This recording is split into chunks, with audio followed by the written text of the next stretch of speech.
Order, please. We'll now begin with the daily routine, beginning with presenting and reading of petitions.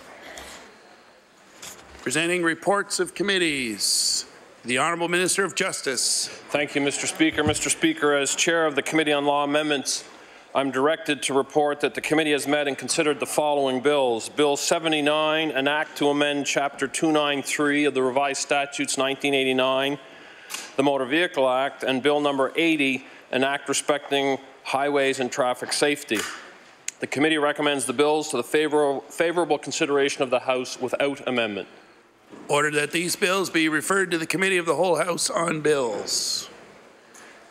The Honourable Member for Halifax Atlantic. Mr. Speaker, as Chair of the Committee on Private and Local Bills, I am directed to report that the committee has met and considered the following bill. Bill number 17, an Act to amend Chapter 17 on the Acts of 1927, an Act to incorporate the Kensieville Cemetery Company.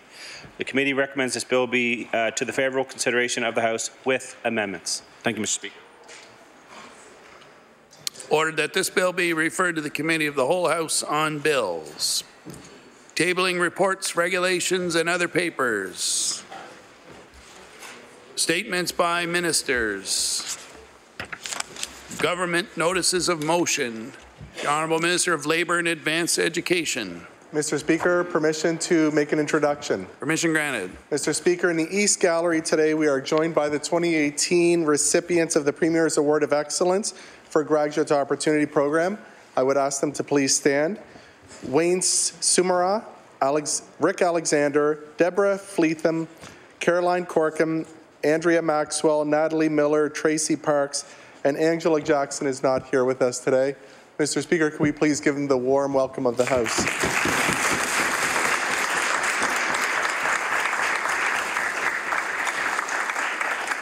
The Honourable Minister of Labour. Mr. Speaker, I hereby give notice that on a future day I shall move the adoption of the following resolution. Whereas the Graduate Opportunity Program is helping to build a stronger workforce and retain well-educated young people in Nova Scotia with a salary incentive and diversity bonus that makes it easier to hire recent graduates. And whereas this valuable program has helped more than 650 young people secure full-time, well-paying jobs in their chosen careers since 2015, and whereas team members receive the Premier's Award of Excellence and are being recognized for going above and beyond in delivering the Graduate Opportunities Program to our talented and well-educated university and college graduates in Nova Scotia. Therefore, be resolved that all members of this House join me in congratulating Wayne Sumara, Rick Alexander, Deborah Fleetham, Caroline Corkum, Angela Jackson, Andrea Maxwell, Natalie Miller, and Tracy Parks for supporting the economic growth of our province and for making it easier for young people to live and work in Nova Scotia. Mr. Speaker, I request waiver of notice and passage without debate. There has been a request for waiver. Is it agreed? Agreed. It is agreed. Would all those in favour of the motion please say aye. Aye. Contrary-minded, nay. The motion is carried.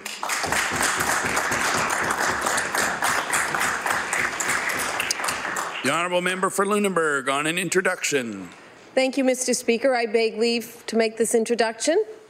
I'd like to point out the East Gallery to members of the House, and I would like to introduce a constituent of mine, Kevin Johnson, his service dog Maggie, his partner Julie Berkshire, and his parents. Will you please give a warm round of applause? The Honourable Minister of Justice. Thank you, Mr. Speaker. Mr. Speaker, I hereby give notice that on a future day I shall move the adoption of the following resolution. Whereas retired Halifax Police Constable Kevin Johnson is well known in our community as a selfless volunteer who, as an off-duty police officer, helped save several residents from the wildfire that swept through parts of Spryfield, destroying 8 homes in April of 2009.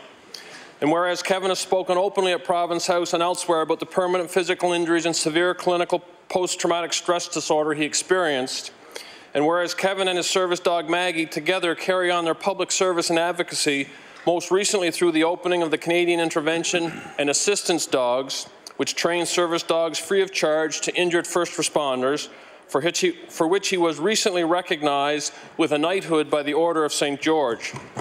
Therefore, be it resolved that the members of the House of Assembly join me in congratulating Kevin on his knighthood and to wish him continued success in training service dogs and his many other public service endeavours. Mr. Speaker, I ask for waiver of notice and passage without debate. There has been a request for waiver. Is it agreed? Agreed. It is agreed. Would all those in favour of the motion please say aye. Aye. Contrary minded, nay. The motion is carried.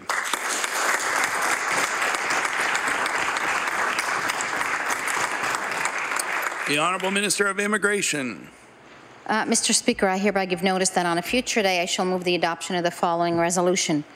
Whereas October 8th to October 14th is National Citizenship Week, a time to celebrate our citizenship, our pride in being Canadians and our country. And whereas this week in October we reflect on and celebrate the rights and responsibilities that all Canadian citizens share. And whereas over the past 2 years, Nova Scotia has welcomed record numbers of newcomers, the highest in our province's history and that of the Atlantic provinces, all of whom are candidates for Canadian citizenship. Therefore, be it resolved that all members of this House join me in celebrating Citizenship Week by congratulating all of our new citizens and encouraging Nova Scotians to attend a citizenship ceremony or organizing a reaffirmation ceremony in their communities. Mr. Speaker, I ask for waiver of notice and passage without debate. There has been a request for waiver. Is it agreed? It is agreed. Would all those in favour of the motion please say aye. Aye. Contrary minded, nay. The motion is carried. We'll now move on to introduction of bills. Notices of motion. Statements by members. The Honourable Member for Cole Harbour Eastern Passage. Mr. Speaker, today I rise to acknowledge the Serving Seniors Alliance. Serving Seniors is a large, dedicated group composed of many not-for-profit organizations and business owners who focus on serving seniors. The co-chairs currently are Greg Yaden from Casey Rogers, Chisholm, Penny and Duggan. He's the lawyer who makes house calls. Bill Cossett from Centum Mortgage, who's a mortgage broker. And the former chair who just stepped down, Robin Carter from Carter Senior Care. The group provides lectures for seniors that are enlightening and cost nothing to individuals to attend. The lectures vary and are held within the HRM, and all you have to do is call them up. Serving Seniors Alliance members offer services, act as advocates, and offer presentations for serving seniors, members, and the public. It began in 2005, providing seniors with the resource of trusted professionals. The group only continues to grow. Mr. Speaker, I ask all members of the Nova Scotia Legislature to join me in congratulating the Serving Seniors Alliance for their dedicated hard work for our community. Thank you. The Honourable Member for Halifax Atlantic. Mr. Speaker, today I'd like to take a moment to thank a very special individual, Patty Ann Melanson. Patty has been a practicing nurse for over 25 years, and Patty's helped countless youth in her role as a nurse coordinator at the J.L. Owsley High School Teen Health Centre. Patty has positively impacted many youth's lives through her work with Phoenix House. Her remarkable career has taken her to help create the Mobile Street Outreach Health Team and working on a Housing First strategy. Mr. Speaker, Patty's impact on our youth and our communities is quite frankly incredible. Mr. Speaker, as an alumni of J.L. Owsley and a Phoenix House youth, I can't think of a better person than Patty Melanson to be awarded the Order of Nova Scotia. Congratulations, Patty, on this well-deserved award. Thank you, Mr. Speaker. The Honourable Member for Pictou Centre. Mr. Speaker, I rise in my place today to acknowledge a couple that recently celebrated their 50th wedding anniversary. Bruce and Debbie Carpenter built a legacy that cannot be measured in material possessions, but rather the lives they have touched through their years together. Their family recently had a surprise party for the popular couple. Any couple reaching an incredible 50 years of marriage is always cause for a big celebration. 5 decades of love and commitment, meeting major milestones, and embracing everyday life together is definitely a success story. The Carpenters can pause and look back at their life and cherish all the beautiful memories in the years to come with their children and grandchildren. Thank you, Mr. Speaker. The Honourable Member for Clayton Park West. Mr. Speaker, I want to celebrate a bright young woman from my riding who gives back through volunteerism. Lea Jessup is an assistant coach at the Masqua Aquatic Club. She teaches canoeing and kayaking to those under 15. This year, Lea has worked hard to launch a para-canoe program to teach the sport to those with physical disabilities. Lea started this initiative because she enjoys making a difference in the lives of the athletes she coaches, especially the disabled youth. She believes the skills they learn will carry them throughout their life in terms of self-esteem, confidence, and independence. Mr. Speaker, I ask that the members of this House of Assembly join me in applauding Lea for her effort to make a difference in her community. She is a great role model for those around her. Thank you. The Honourable Member for Dartmouth East. Thank you, Mr. Speaker. I rise to recognize some outstanding young people. If you attend the 9 a.m. service at St. Thomas More Parish, you are in for a musical experience that will stir your soul and put a smile on your face. The children's choir at St. Thomas More have been together for 2 years, and in that time, they have built some amazing friendships and learned a lot about music and service to their parish and community. The children's choir practice every Tuesday night, and it's amazing to see their dedication to learning music and working very hard together to ensure they are ready to sing their hearts out every Sunday morning. Mr. Speaker, I commend these young people for their dedication to learn music and share their joy with others.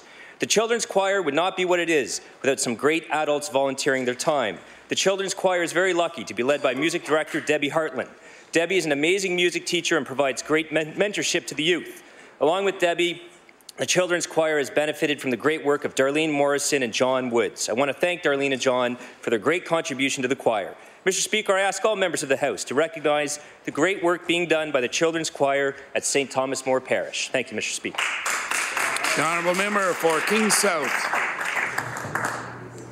Thank you, Mr. Speaker. Mr. Speaker, the Wolfville Area Food Bank, in partnership with the Wolfville Area Interchurch Council, has been addressing the issues of hunger and poverty in the Wolfville area since 1970. Co-chairpersons Diana Shelley and Mary Carter lead a large team of volunteers who assist over 100 families each month. Their work is complemented with ongoing and much-needed donations from the community. These 75 regular volunteers take on specific roles in making sure those in need receive a healthy food once a month. Volunteers receive donations, carefully plan shopping, stack shelves, make appointments for food bank clients, pack food boxes, and greet clients with warm smiles. I would like the members of the Nova Scotia House of Assembly to join me in recognizing the many volunteers of the Wolfville Area Food Bank and thank them for their hard work, commitment to community, and compassion in making a family feel a little bit better each month. Thank you, Mr. Speaker. The Honourable Member for Colchester Musqueam Valley. Thank you, Mr. Speaker. Once again, I wish to congratulate the accomplishments of a sportsman in my constituency. On November the 17th, Mitchell Cook will be inducted into the Maritime Motorsports Hall of Fame in Truro. Mitchell has raced professionally for more than a decade, having signed on with Canada's largest MX team, Two Wheel Motorsports, in 1999, and collected a total of 14 podium finishes. Mitchell will be joining his sister Heidi, Canada's most successful motocross racer, in the Hall of Fame. Despite their national recognition, this brother and sister have not lost sight of community values and support systems. Both Mitchell and Heidi continue to offer stability and continually through their ownership and operation of several local businesses. I'm pleased to recognize Mitchell Cook, congratulate him on this great achievement. Thank you, Mr. Speaker. The Honourable Member for Halifax Needham.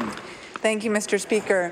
Mr. Speaker, the UN Intergovernmental Panel on Climate Change informed the world yesterday that urgent and unprecedented action is required now to prevent global warming beyond 2 degrees Celsius. Happily, Halifax Regional Municipality is now exploring how the city can achieve zero greenhouse gas emissions by 2040. Bridgewater is working towards an 80% reduction in greenhouse gas emissions by 2050 over 2011 levels, while also addressing housing needs and energy poverty. And a diverse array of civil society actors have come together with a proposal for the province to move to 50% below 1990 levels by 2030. As a citizen of this province, and as a mom of 2 children who will experience, with billions of others, the consequences of our action or inaction, I implore the government to feel the urgency and respond. Thank you, Mr. Speaker. The Honourable Member for Bedford. Mr. Speaker, I'd like to tell the House about one of our most devoted Bedford volunteer firefighters. Lieutenant Gordon Long has served in our volunteer firefighting services for 34 years, so his service actually predates the creation of the municipality. In May, Gordon was recognized at the Bedford Volunteer Recognition Reception for over 3 decades of service. And Mr. Speaker, this is how he was described. Gordy always has time and patience for training and mentoring new firefighters, as well as for sharing knowledge with new officers. He has a kind and gentle demeanor that allows him to offer advice and constructive criticism without malice, and he's always willing to help out with community events. Most importantly, he's always there when the fire call comes in." End quote. Mr. Speaker, that is so true. He's a great guy and he's always there. I want to thank Gordy Long for always stepping up, for being the kind of volunteer we can count on. His work has made Bedford a safer place to live in, and we thank him. The honourable member for Sackville Beaverbank. Thank you very much, Mr. Speaker. Mr. Speaker, 12 years ago today, on October the 9th, 2006, at approximately 10 a.m., my life changed forever, significantly for the better, with the birth of my oldest daughter, Jenna Helen Johns. Jenna has probably one of the best sense of humors of anyone I know, and not only is she my daughter, but she becomes more and more my friend every day. I'm very proud of her, and I would like to ask all members of the Nova Scotia Assembly to join me today as I take this opportunity to wish Jenna a wonderful 12th birthday, and I promise, Jenna, I won't forget to get the cake and ice cream on the way home. Thank you, Mr. Speaker.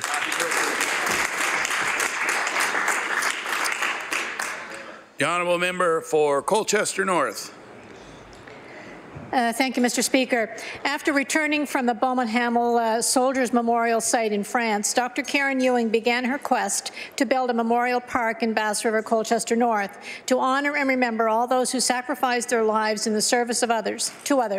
Today, that park is a source of pride to the community, the province, and for all those who have served and who continue to serve. Dr. Ewing has received the Veterans Affairs Commendation, the Outstanding Service Award from the Retired United Nations Veterans Association, and the YMCA Peace Medal.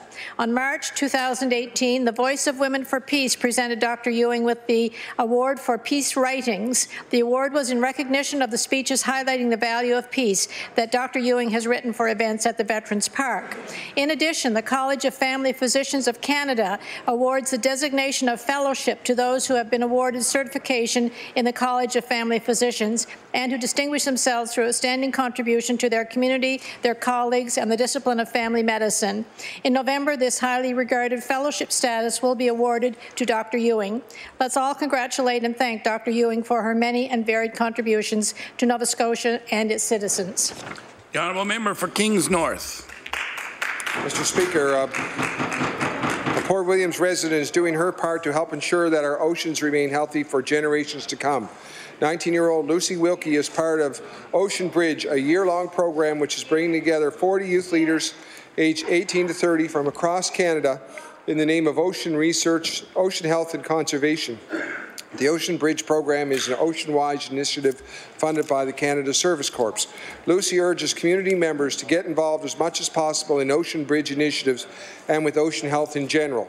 Mr. Speaker, I ask all members of this legislature to join me in acknowledging and congratulating Lucy's efforts to improve ocean health. Thank you, Mr. Speaker. Honourable member for Lunenburg West. Thank you, Mr. Speaker. Mr. Speaker, I'd like to recognize Catherine Talbot from Bridgewater, who is a member of the Bridgewater Junior Badminton Club and Team Nova Scotia. Catherine and her partner claimed the gold medal in the under-17 girls doubles at the 2018 Nova Scotia Provincial Badminton Championships held last April. Catherine was also selected as a member of Badminton Nova Scotia's provincial high-performance team for the 4th consecutive year. In addition to this, she represented Nova Scotia in the Atlantic Badminton Championships in Moncton last May. Team Nova Scotia's under-17 team, which she was part of, won the under-17 team event. And Catherine also won silver in the girls' doubles and bronze in mixed doubles. What makes these accomplishments truly special is that Catherine is a strong athlete despite living with juvenile arthritis and the pain that accompanies this condition. I'd like to ask the members of the Nova Scotia House of Assembly to join me in congratulating Catherine Talbot, an exceptional athlete who has succeeded in sport due to her strength, determination, and perseverance. Thank you, Mr. Speaker. The honourable member for Queens Shelburne. Mr. Speaker, I rise today to congratulate the Liverpool Baseball Club on their 60th anniversary, which was celebrated on September 16th.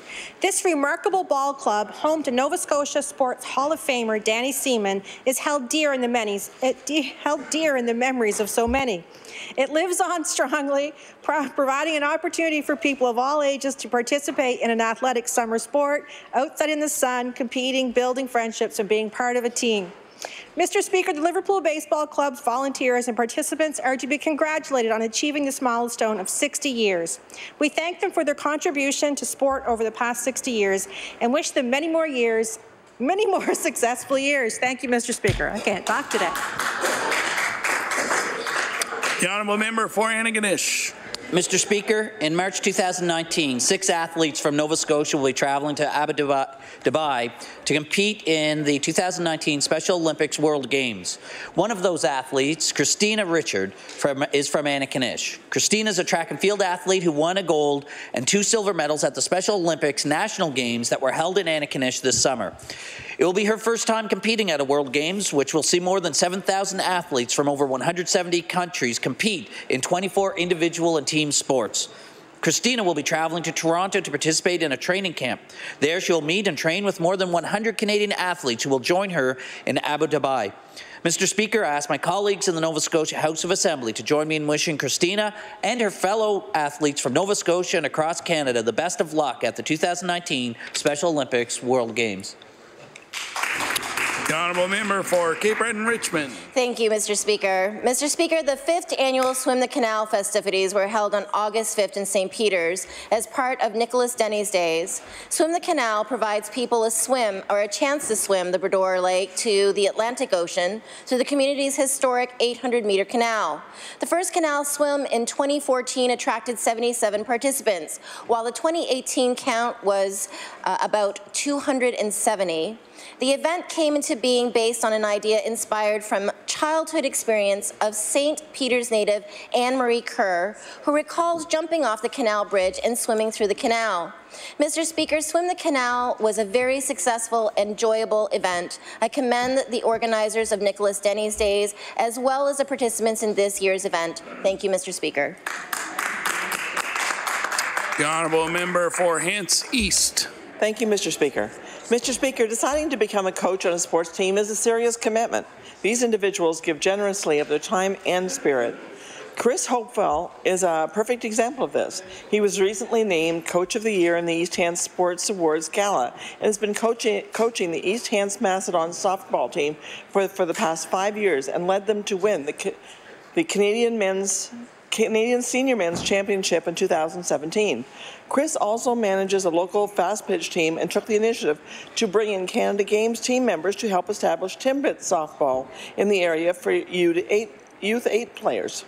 His mentorship has led to a huge increase in the number of youngsters now hitting the fields of East Hants Minor Softball Association. I ask all members of this House to please join me in congratulating Chris Hopewell on this award, and we offer him our gratitude for dedicating his time and spirit to coach fastball and softball and for encouraging young players to take part in the sport. Thank you, Mr. Speaker. The Honourable Member for Cumberland North. Mr. Speaker, I'd like to recognize Sandy Partridge of the Cumberland Opioid Council. Sandy and her team helped bring awareness to this crisis in the community with assistance from the Northern Healthy Connections Society. The team provided training and take-home kits for those in need, as well as support for family members. Opioid abuse is a growing concern in many communities, and we need more people like Sandy to help bring awareness to this issue so we can help prevent tragedies. Mr. Speaker, I'm grateful to Sandy and her team for working so hard to raise awareness and safety in our communities. Thank you, Mr. Speaker. The Honourable Member for Halifax Needham. Thank you, Mr. Speaker. Further to my last member statement regarding the challenge of averting catastrophic climate change, I want to make the point again that there are many ways for the Government of Nova Scotia to rise to this challenge. There is reinvigorating the ComFit program, adjusting the work plans of transportation and infrastructure renewal to accomplish greenhouse gas reduction goals, committing to ecological forestry and salt marsh restoration in order to actually sequester carbon. Many of these initiatives could achieve multiple goals, including improved health outcomes, community economic development, and employment. Mr. Speaker, respectfully, anyone who does not want to lead on the climate change file at this time ought not to be in leadership at all. Thank you very much. The honourable member for Clare Digby. Thank you, Mr. Speaker. I want to recognize the continuing positive role the Conway Workshop Association has on the lives of individuals with disabilities from my community. The workshop is committed to providing quality residential and training programs for their clients and is always trying to find innovative ways to help this community. Recently, with the financial support of the Department of Community Services, the workshop opened a store on Water Street in Digby where they appropriately named Water Street Creations and Consignment. The store is a social enterprise where the workshop's clients can display their creations as well as have hands-on experience that may help them transition into the workforce. This store also sells on a consignment basis the artworks and crafts of local artisans as well as from other workshops. During their shift, the participants may deal with the public, stock the store shelves, and do inventory. The job skills and confidence the participants acquire at the store will help them in some way to one day work in their own business. For many, this will be their first real work experience. Thank you very much to the Conway Workshop Association. Honourable member for Cole Harbour Eastern Passage. Mr. Speaker, today I would like to recognize the Kiwanis Club Beach and Park in Cole Harbour. The members of the Kiwanis Club contribute many volunteer hours to keep the park clean, safe and beautiful. The beach area is great for swimming and is adjacent to a long dock for activities like fishing. There's a boat launch available during open hours. Kayakers and canoes are a daily sight during the summer months. A walk through the well-maintained trail is where you'll find beautiful flowering trees and unique perennials. Kiwanis members include my amazing constituency assistant Lisa Rochon and her husband Sean, who volunteered all summer long to both open and close the park gates, allowing others to enjoy the park. Mr. Speaker, I ask all the members in the legislature to join me in thanking the small but mighty Kiwanis Club Beach and Park members for their dedication and countless hours of volunteer work in our community. Thank you, Mr. Speaker. The honourable member for Dartmouth North. Mr. Speaker, I rise today to acknowledge Janice Borden and her Thanksgiving gift to the community of Dartmouth North. Janice works at the front desk of the Dartmouth North Community Centre and is a warm and welcoming presence there. For the 4th year in a row, completely on her own steam, Janice obtained a community grant from Between the Bridges and assembled a wonderful team of volunteers to prepare a delicious, free Thanksgiving meal to the people in our community. This weekend, there was a flurry of activity as volunteers gathered to prepare the food. Even the Parkside pub got involved by lending an oven to cook one of the turkeys. There was turkey and ham, lots of vegetables, and a variety of desserts, all lovingly prepared by Janice and her team. On Sunday afternoon, about 125 people were served this beautiful meal and enjoyed a time of community and fellowship. On this day after Thanksgiving, I am very grateful to Janice and her generosity and commitment to, to Dartmouth North, and I ask all members of this House to join me in thanking her for her gift to our community.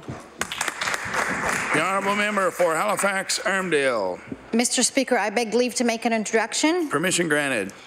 With us today in the East Gallery are two key individuals from the Nature Conservancy of Canada.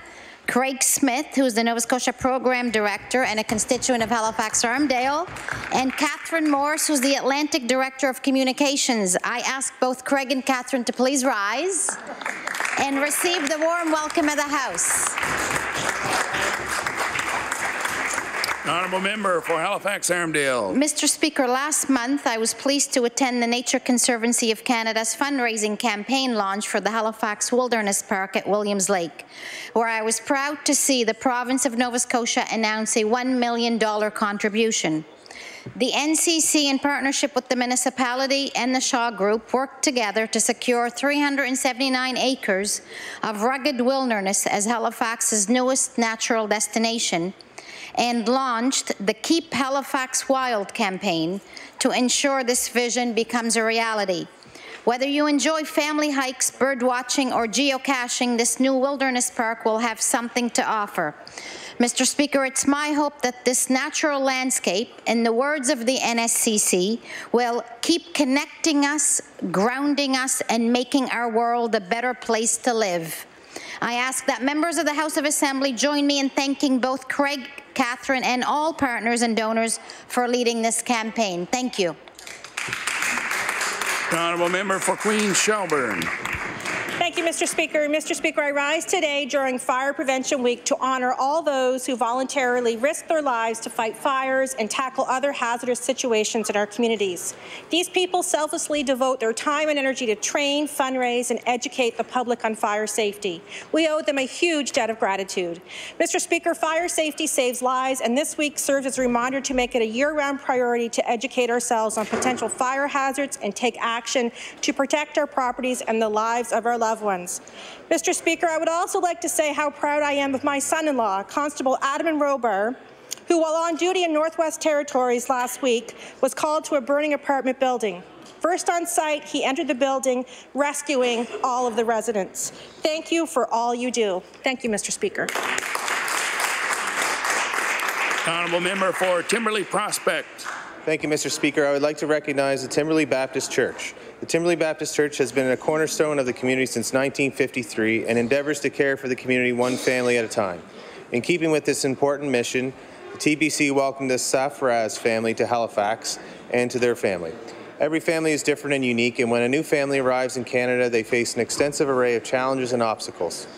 The Timberley Baptist Church family has opened their hearts in church to provide comfort, support, and guidance to the Safraz family as they adjust to a new culture, language, and traditions.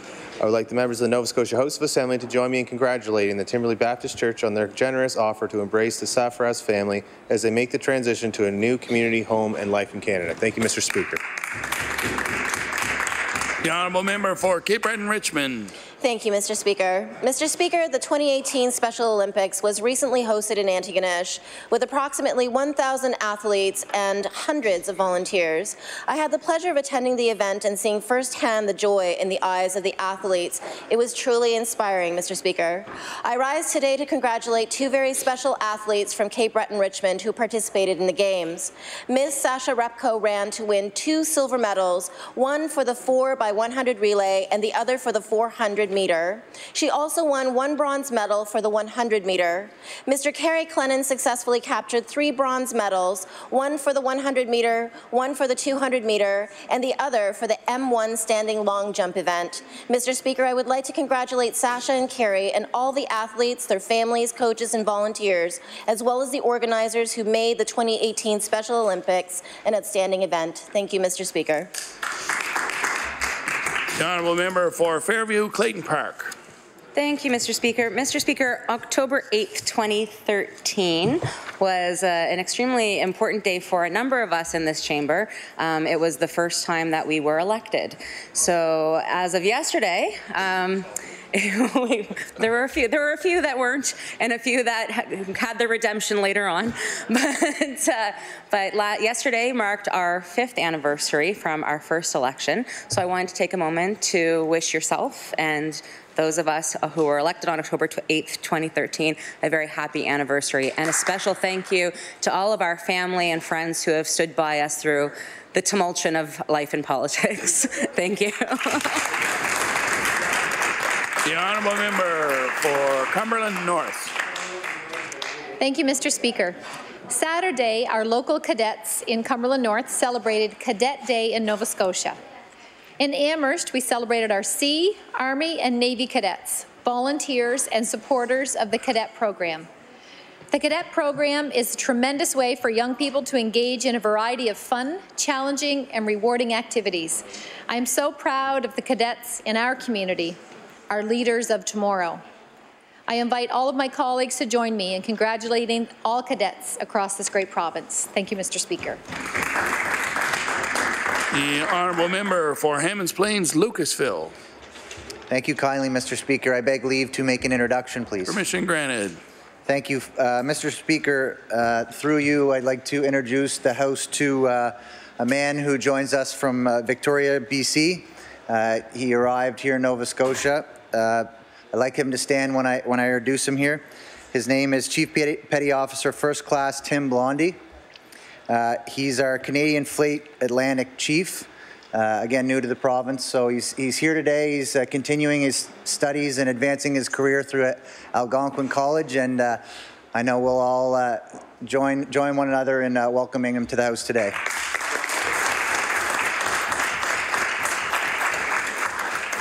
Honourable Member for Hammonds Plains, Lucasville.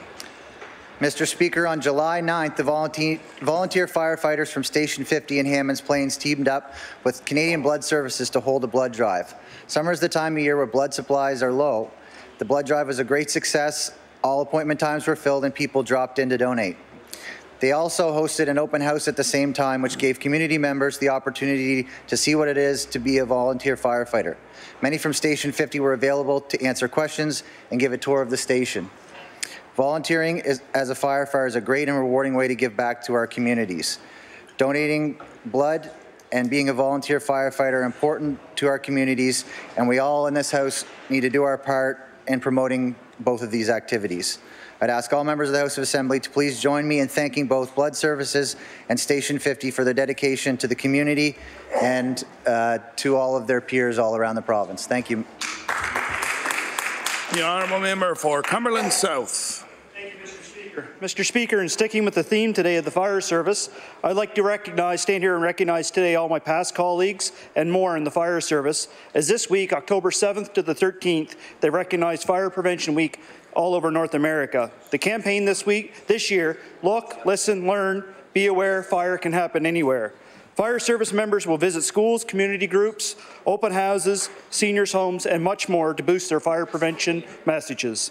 Please join me in thanking our provincial fire services this week and every week this year as they dedicate their lives and time to the public safety and service in our life. Thank you. The Honourable Member for Chester St. Margaret's. Thank you, Mr. Speaker. I rise to congratulate the South Shore Tourism Cooperative on the successful South Shore Lobster Crawl, which was held for the first time last February in communities in the South Shore from Peggy's Cove to Barrington. This is an important new initiative to expand the area as a year-round destination for tourism. Our South Shore lobster fishery opens in November and runs through May. And so Nova Scotia's latest culinary festival was born, the South Shore Lobster Crawl. Last February, the Lobster Crawl was a feast of lobster in all variations, including lobster roll competition and lobster poutine. There were weekend getaway specials, lobster-infused beer, lobster-inspired art, special events, and more. Mr. Speaker, this year the event will be held February 1 to 9, 2019, I should say, and I ask the members of the Nova Scotia House of Assembly to congratulate the South Shore Tourism Cooperative on this exciting new initiative, the South Shore Lobster Crawl. Thank you. The Honourable Member for Halifax Atlantic. Mr. Speaker, I'd like to take a moment to acknowledge the extremely talented Maura Whitman from Herring Cove. Maura is a 17-year-old singer-songwriter who was recently selected to perform at the upcoming Nova Scotia Music Week in Truro.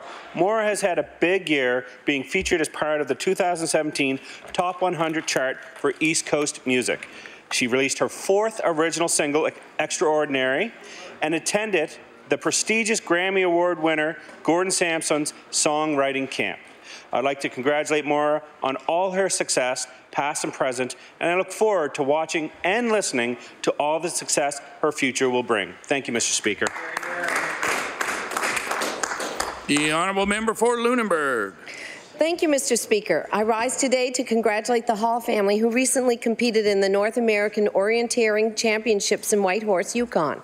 Karen, her husband Matt, and 3 children, Evie, Milo, and Lily, all competed in their respective age categories. Orienteering is a sport where participants run through a pre-marked course in the woods using a map to navigate the location of checkpoints. The participant with the fastest time and most checkpoints wins. 10-year-old Evie Hall has been nominated for a Sport Nova Scotia Athlete of the Month for winning 5 gold medals at the North American Championships. Mr. Speaker, I would ask that you and all members of this House of Assembly please join me in congratulating the Hall family on their accomplishments at the North American Orienteering Championship and wish them all the luck in the future. The Honourable Member for Clayton Park West. Mr. Speaker, I would like to congratulate Jenny Rodriguez on the opening of her new convenience store. Jenny opened a Sobeys Express this summer in the new Rockingham South subdivision in Clayton Park West. The store is located on the corner of Ruth Goldenbloom Drive and Dumbrack Street.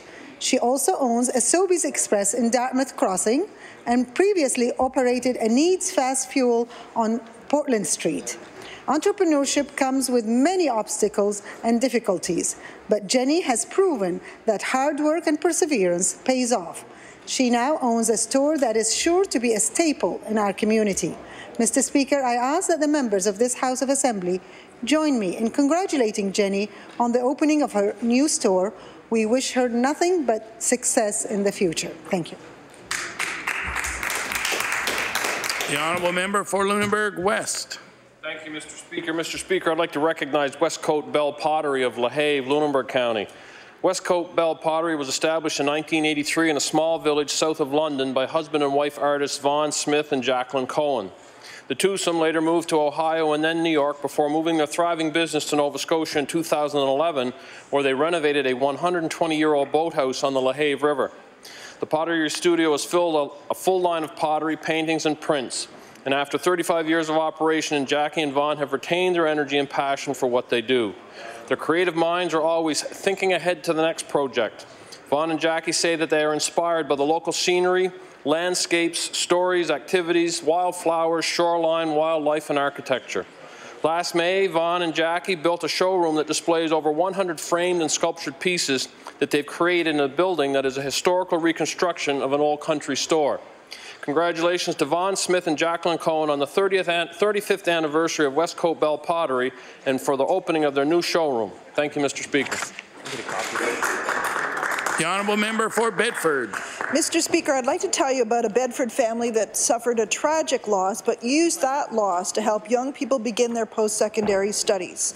17-year-old Angad Hundal was a compassionate, kind, responsible and thoughtful young man. He was just about to enter Dalhousie University when he died in a motorcycle accident in August of 2013. So 3 years ago, the Hundal family created the Angad Hundal Memorial Award, giving a $5,000 prize to the Nova Scotian student who most exemplified Angad's qualities. This year, about 150 16 to 18-year-olds applied by writing essays. This year's award winner was Holland Van Dyke of Dartmouth. She is so grateful for this award. And Angad's parents, Jagdeep and Simardeep, announced at this year's ceremony that they're also creating another award to help more students with their education. I'd like to thank the Hundal family for this very thoughtful tribute to their son Angad, whose name will live on, helping other young people achieve their dreams. The Honourable Member for Kings West. Speaker, I rise today to highlight the success of the 4th annual Crème de Cruiser food drive in support of the Upper Room Food Bank in Kingston on Friday, October 5th. The event was hosted by the Kings District RCMP and the Kings County Senior Safety Program. In a few short hours, the community contributed over $400 in cash donations and more than 2,000 pounds of food for those who are in need. Mr. Speaker, on behalf of the province of Nova Scotia, I would like to extend my sincerest thanks to Constable Kelly Gaudette of the Kings District RCMP, Michelle Parker of the Kings County Senior Safety Program, the Upper Room Food Bank, and the community at large for their generosity, for their support leading into the Thanksgiving weekend. Thank you, Mr. Speaker.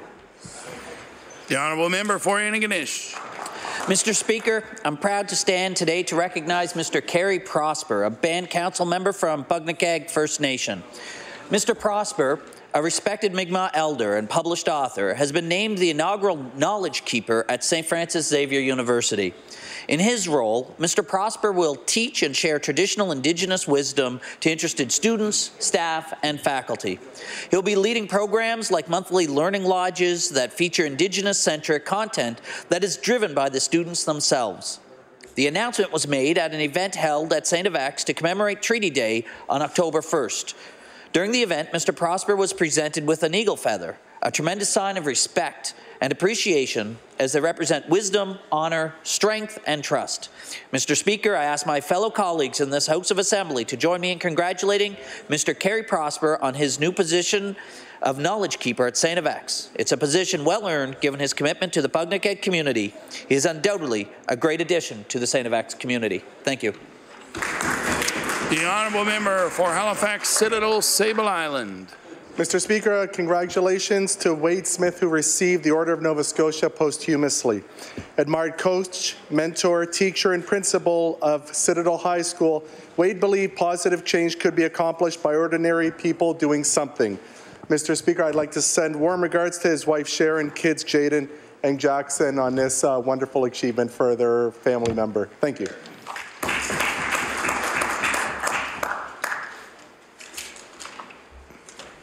The honourable member for Clare Digby.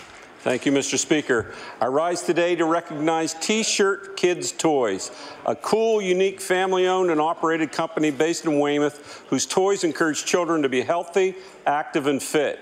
Their toys, which include plush dolls, books, coloring books, and teddy bears, include a membership card to T-Shirt Kids Club. After signing up, the children get daily updates and suggestions on something special to do that day.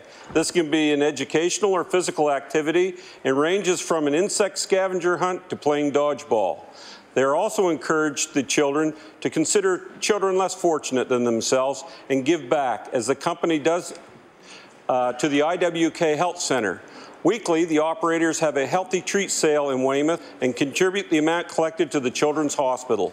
Because of this, they were asked to participate in the IWK's telethon last June. In addition, they try to cheer up the children in the hospital by sending them cheer cards. They not only encourage children to think of others, but serve as an example. They are a unique company and a good corporate citizen and a good addition to our community. Thank you, Mr. Speaker. The honourable member for Halifax Armdale. Mr. Speaker, thanks to a new small business, residents of Armdale and Spryfield have a great new spot to grab their morning espresso.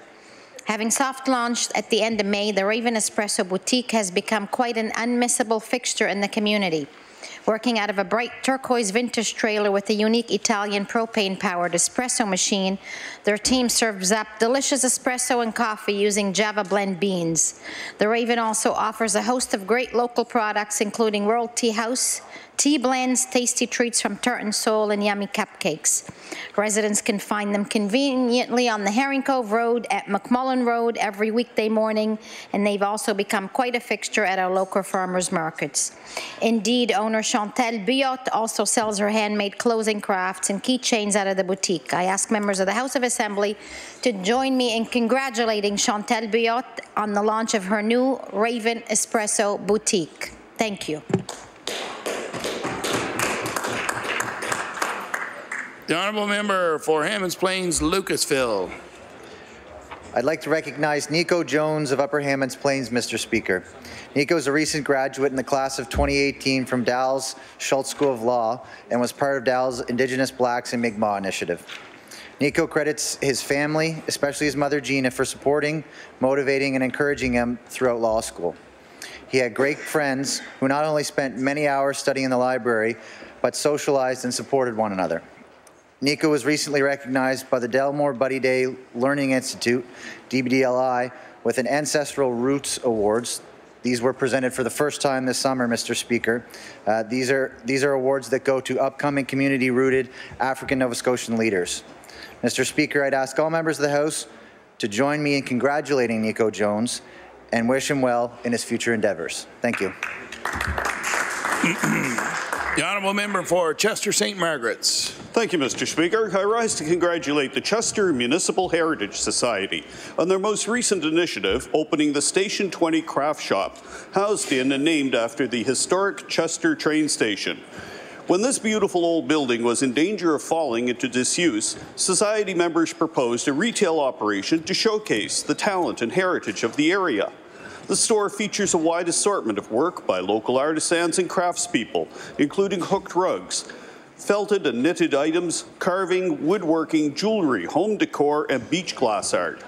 Artisans also hold craft demonstrations for the public each week throughout the summer months, including a boat building display and wrought iron works from the first female farrier in Nova Scotia.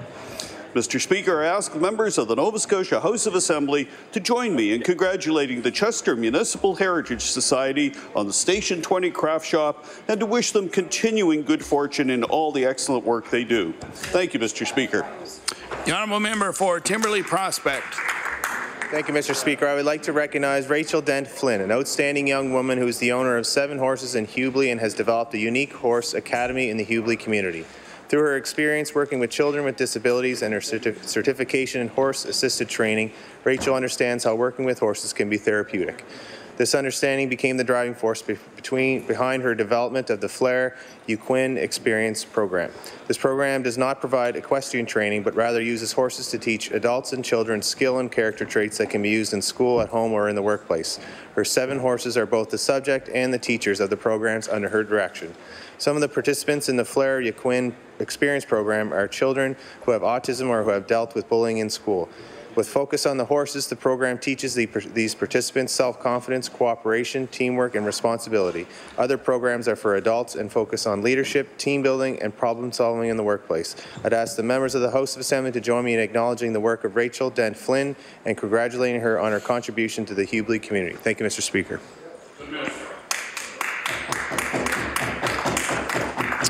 The honourable member for Halifax Citadel Sable Island. Mr. Speaker, I'd like to acknowledge a group of community leaders who are providing invaluable care to some of our province's most vulnerable. Hospice Halifax provides compassionate end-of-life care through support groups, engagement activities, and events. They have a network of dedicated staff and volunteers who make up this cornerstone of our community and give a sense of comfort and joy to those nearing the end of their lives. A new hospice residence site in the South End is currently undergoing construction and is scheduled to start welcoming patients in early 2019. I'd like to commend the Board of Hospice Halifax and its staff and volunteers for the exceptional, selfless work that they do. Thank you, Mr. Speaker. The honourable member for Lunenburg. Thank you, Mr. Speaker. I rise today to recognize Rebecca South, an entrepreneur who has been successfully operating Rebecca's restaurant in the town of Mahone Bay for the past 5 years. Rebecca has recently embarked on another business venture by opening a second restaurant in Bayport this past June. Becca's Bayport Pub is an 1,800 square foot restaurant that serves both traditional pub food and food with German flair. The energetic entrepreneur also has plans to build 6 eco cottages on site so guests can enjoy 500 feet of waterfront that borders her property.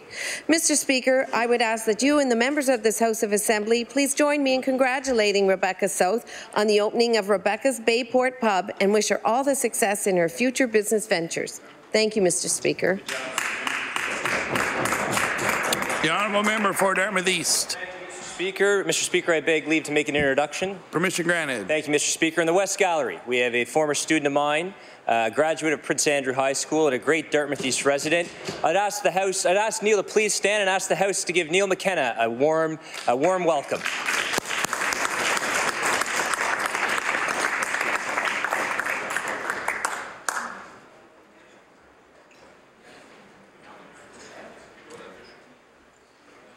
In the absence of no more member statements, the House will now recess until the beginning of question period.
Order, please.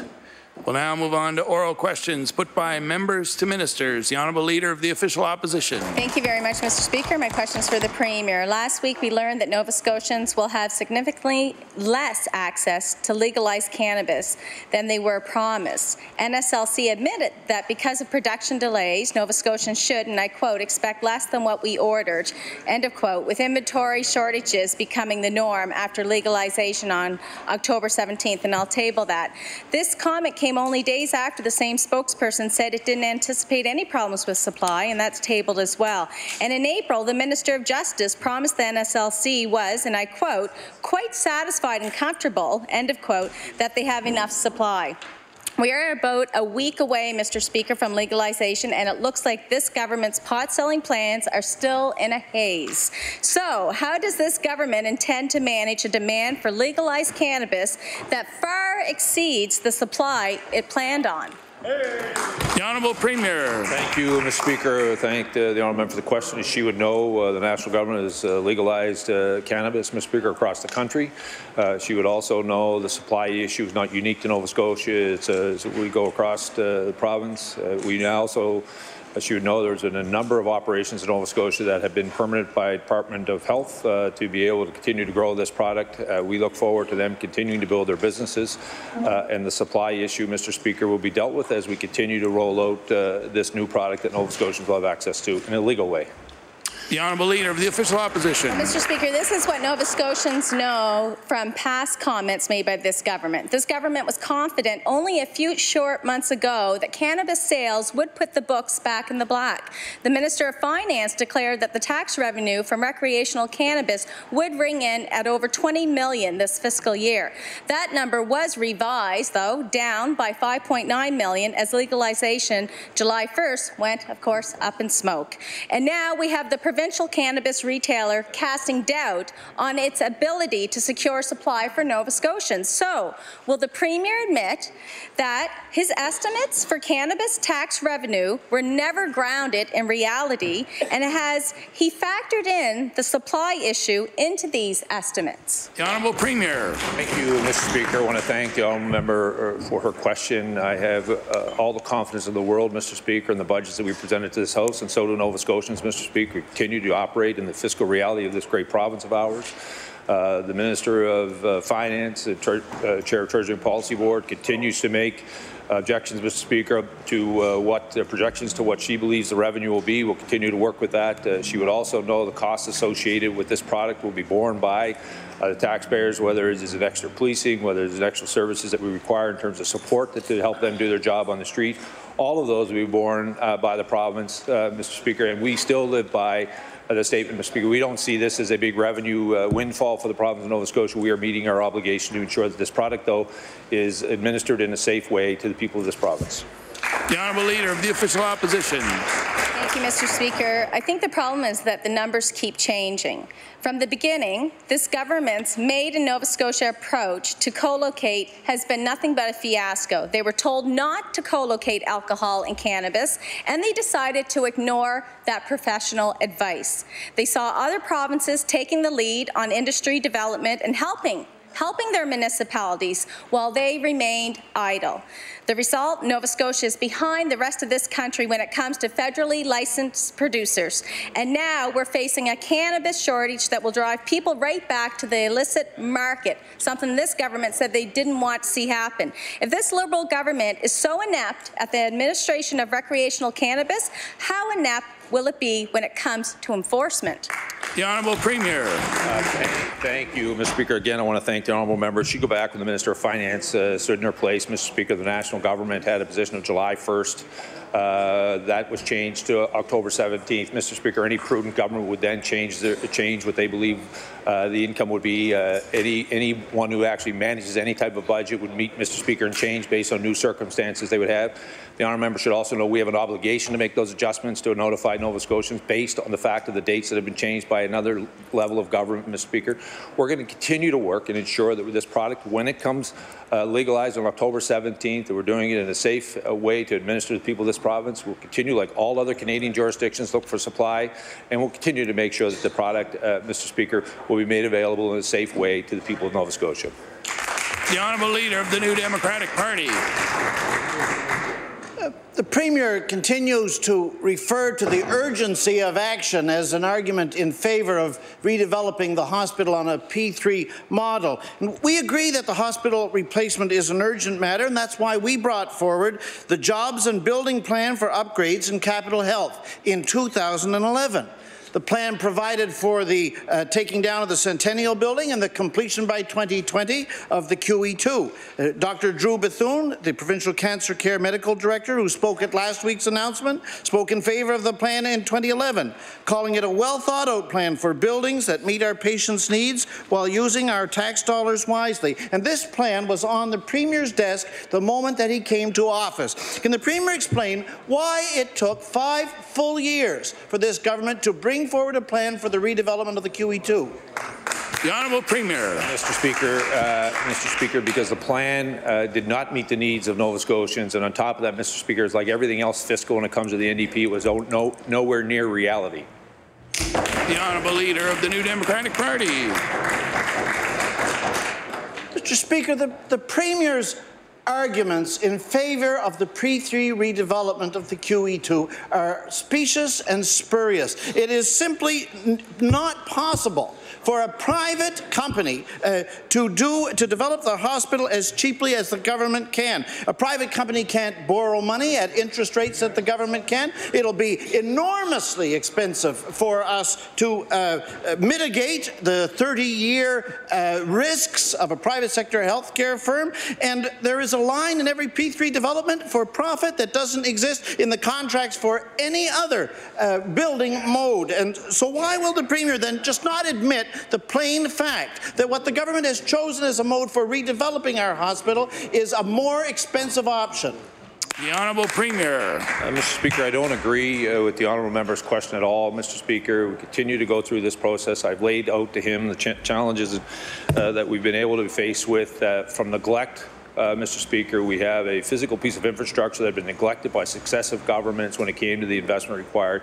So we took this opportunity to work with Nova Scotians to ensure that we continue to move forward, Mr. Speaker, to ensure that we're providing services to Nova Scotians from one end of this province to the other.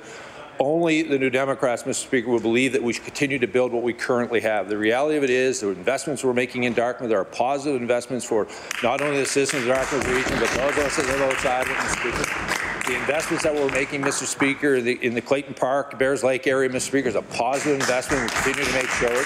We're going to continue to make sure that we then do an investment at the HI site. Part of that will be done in our traditional build, but we also know, Mr. Speaker, that when we go through the proper way of scoping out, ensuring that we get the right plan in place. That's why we're taking the next 12 months, working with healthcare providers to ensure that we have the right plan in place.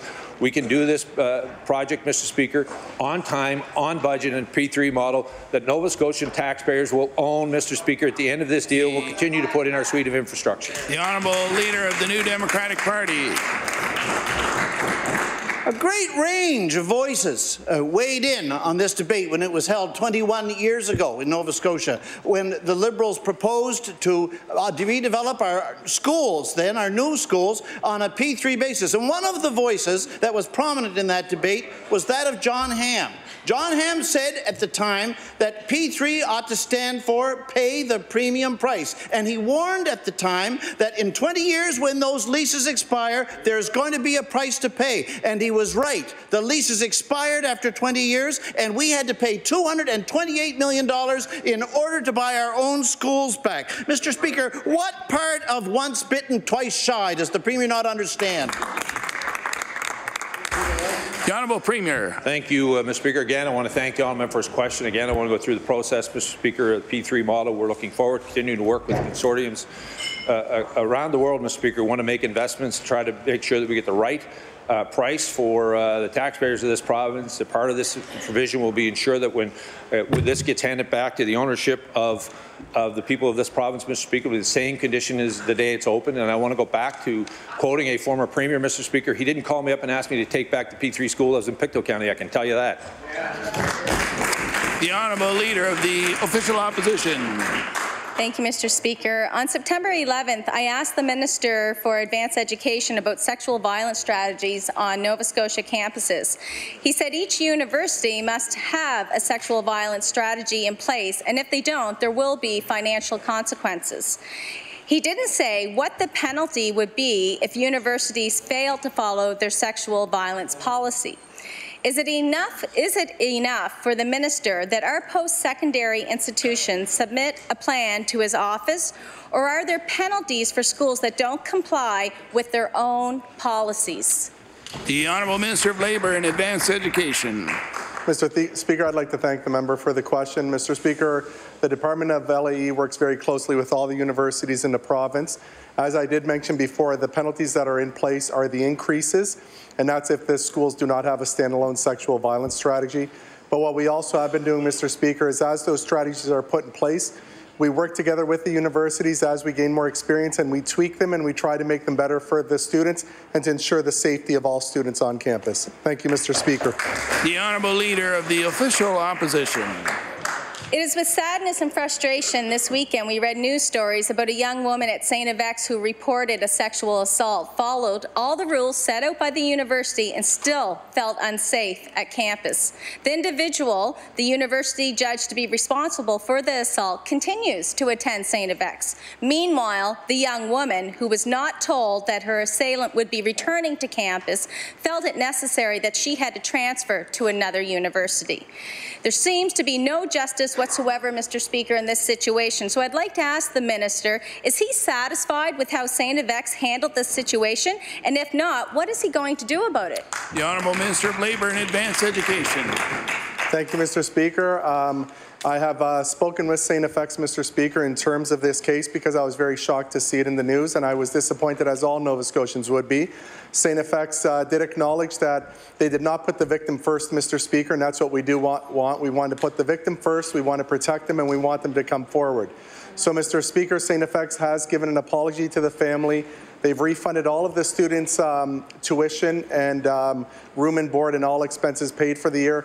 Mr. Speaker, I also asked the department to explore how can we expel students who are accused of sexual violence and who are going through a court process, and that's something we're looking into because the victims should feel safe coming forward, Mr. Speaker, and we also should have the victims not be at school and have the person who they're accusing be there as well. Thank you, Mr. Speaker. The Honourable Member for Truro, Bible Hill, Millbrook, Salmon River. Thank you, Mr. Speaker. My question is also for the Minister of Labour and Advanced Education. This week, there have been disturbing reminders in the news that sexual violence continues to be a major challenge on campuses in Nova Scotia. For many of us, it's a reminder of how disappointing and frustrating the minister's responses regarding sexual violence on campus has been. Student leaders in both opposition parties have called upon the minister to use his legislative powers to insist that universities do more, but the minister has deflected the criticisms and assured us that universities are doing enough. So my question to the minister is this: will he please reconsider his position and bring legislative changes to ensure that Nova Scotia campuses become safer for students, in particular for young women who are disproportionately victims of sexualized violence? The Honourable Minister of Labour and Advanced Education. Mr. Speaker, if I thought that legislation alone would solve sexual violence on campuses or in our society, I would bring it forward. But, Mr. Speaker, we have legislation in place, the Criminal Code of Canada, and sexual violence still happens. What we did is we embarked on a process with all our universities, changing the culture on campus, urging victims to come forward, teaching what sexual violence is, what consent is. And, Mr. Speaker, I have committed to student groups, I'll commit to this House, that if this does not work, then I will lobby my government, and I'm sure my government will be very open to bringing legislative changes forward in terms of sexual violence on university campuses. Thank you. The Honourable Member for Truro, Bible Hill, Millbrook, Salmon River. Well, Mr. Speaker, unfortunately, this recent case at St. Yvette's isn't the only one. I've actually spoken personally to a young sexual assault survivor who's attending Dalhousie University, who tells me that restorative justice is the route that most universities seem to be using.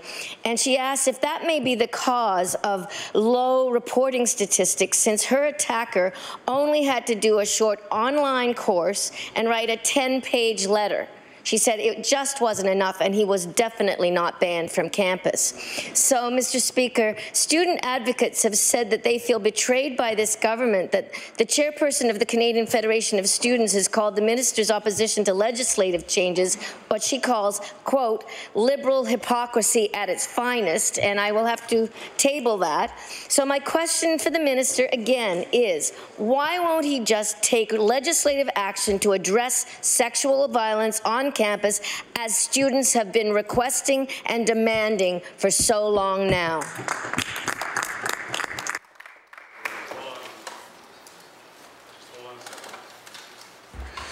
Just before the minister answers the question, the honourable member for Truro, Bible Hill, Millbrook, Salmon River, the word hypocrisy is an unparliamentary term, even if it's within a quote of somebody else. So I'll ask you to stand up and retract that statement just before the minister answers. The honourable member for Truro, Bible Hill, Millbrook, Salmon River. Thank you, Mr. Speaker. I will retract it, although it was not my own words, but the students in writing in a newspaper article. Appreciate that. Still unparliamentary. The honourable member for, or pardon me, the honourable minister of Labour and Advanced Education.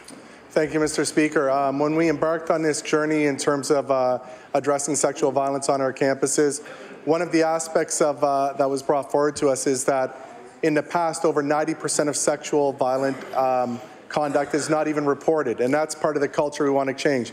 Mr. Speaker, if I thought legislation would actually stop sexual violence on campuses, I would be the first to bring it forward.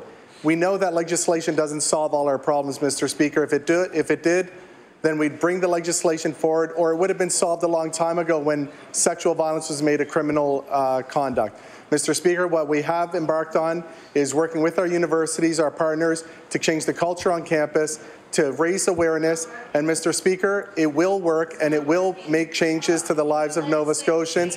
And Mr. Speaker, I look forward to the changes happening, and I have committed that if the changes don't happen, we will bring forward legislation. Thank you. Honourable member for Inverness. Mr. Speaker, a question for the Minister of Energy. Yesterday, the Irving refinery in St. John experienced what was described by company officials as a major incident. Fortunately, only minor injuries were reported, but it does raise concerns for Nova Scotians about gas prices, as the St. John refinery is a major supplier of gasoline for Nova Scotia and other jurisdictions in eastern Canada and northeastern U.S. It is unclear how long the refinery will be out of operations, but even a short-term shutdown could have an effect. Has the minister been briefed on the length of the shutdown, and should Nova Scotians expect a gasoline shortage? The Honourable Minister of Energy. Thank you, Mr. Speaker. Thank the member for the question. I have not had a full briefing yet on the incident. But I will say that my thoughts are with the families of the injured workers yesterday. I do expect a full briefing on it, and I don't expect any changes at this point. Thank you. The honourable member for Inverness. Mr. Speaker, refinery capacity in North America is a delicate balance. We've seen price spikes here when capacity has been shut down in the Gulf of Mexico due to bad weather. This shutdown is in our own region, and the reshuffling of supplies could create shortfalls. And even if there aren't shortfalls, the reduction in supply could create a spike in gasoline prices. If past supply shortfalls are any indication, how much would Nova Scotians expect to pay for gasoline? The Honourable Minister of Energy and Mines. Thank you, Mr. Speaker. Again, at this point now, my number one concern was with those families when the incident took place yesterday. We continue to work with our fuel suppliers, whether they're here locally in the province or across our region. We continue those conversations. Again, at this point, I don't have any additional information about any gas price changes. I do expect a full briefing of what took place yesterday, but first and foremost, our thoughts are with the families. The Honourable Leader of the Official Opposition. Thank you, Mr. Speaker. My question is for the Minister for NSLC.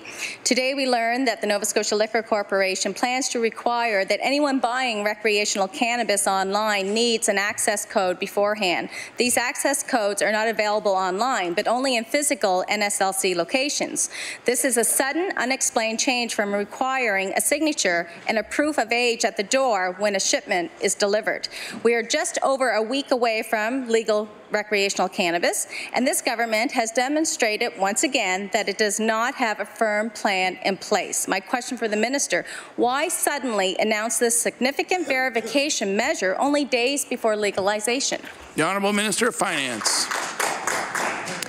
Thank you, Mr. Speaker. And when we acknowledged that we would be asking NSLC to be responsible for the retail of cannabis, we did that recognizing that they are credible, they focus on social responsibility, they ensure the safety and the security of all of those people who are purchasing from them.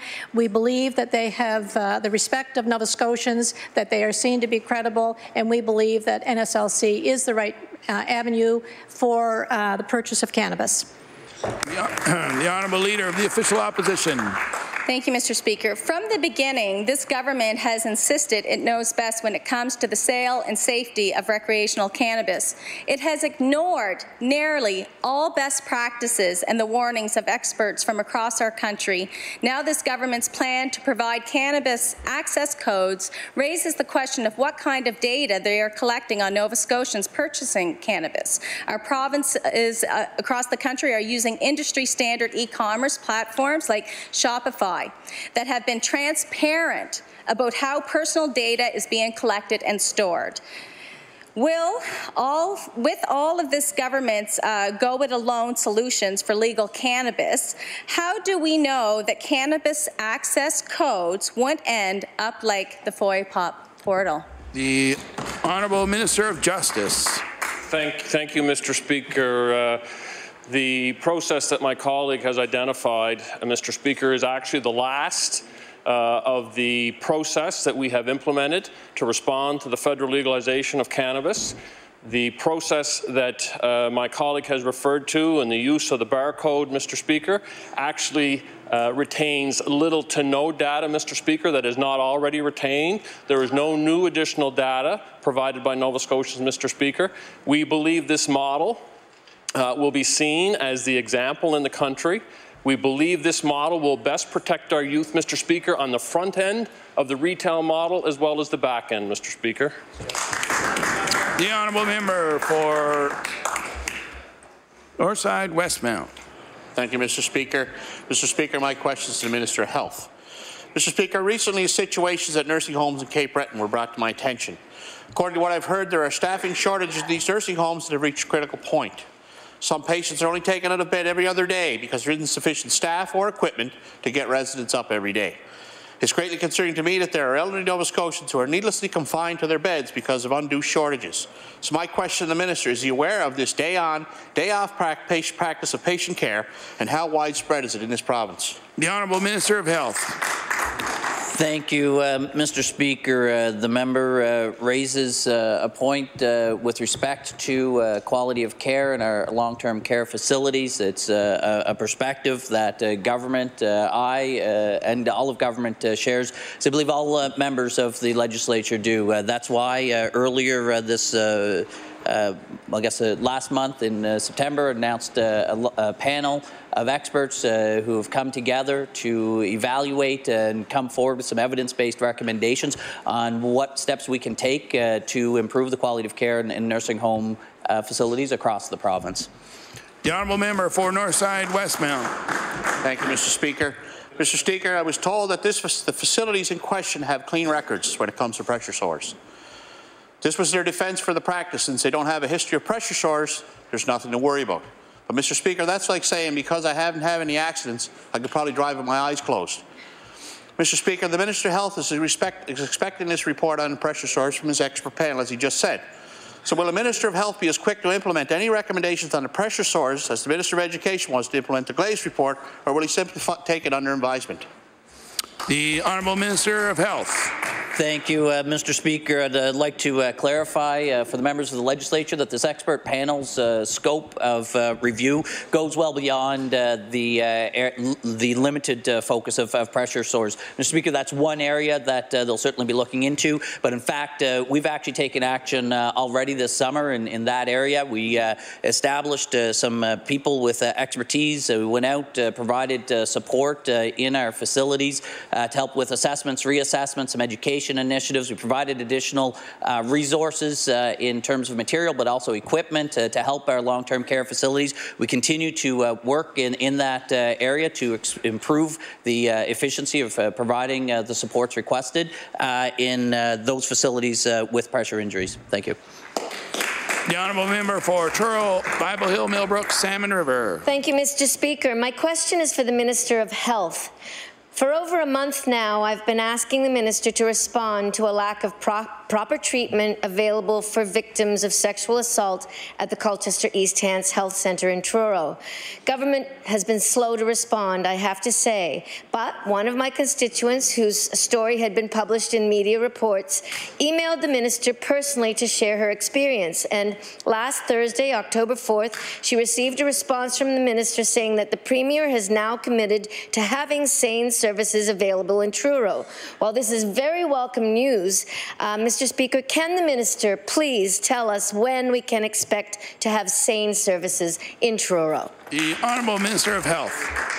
Thank you, Mr. Speaker. I appreciate the member bringing the question forward. I don't have a specific time frame.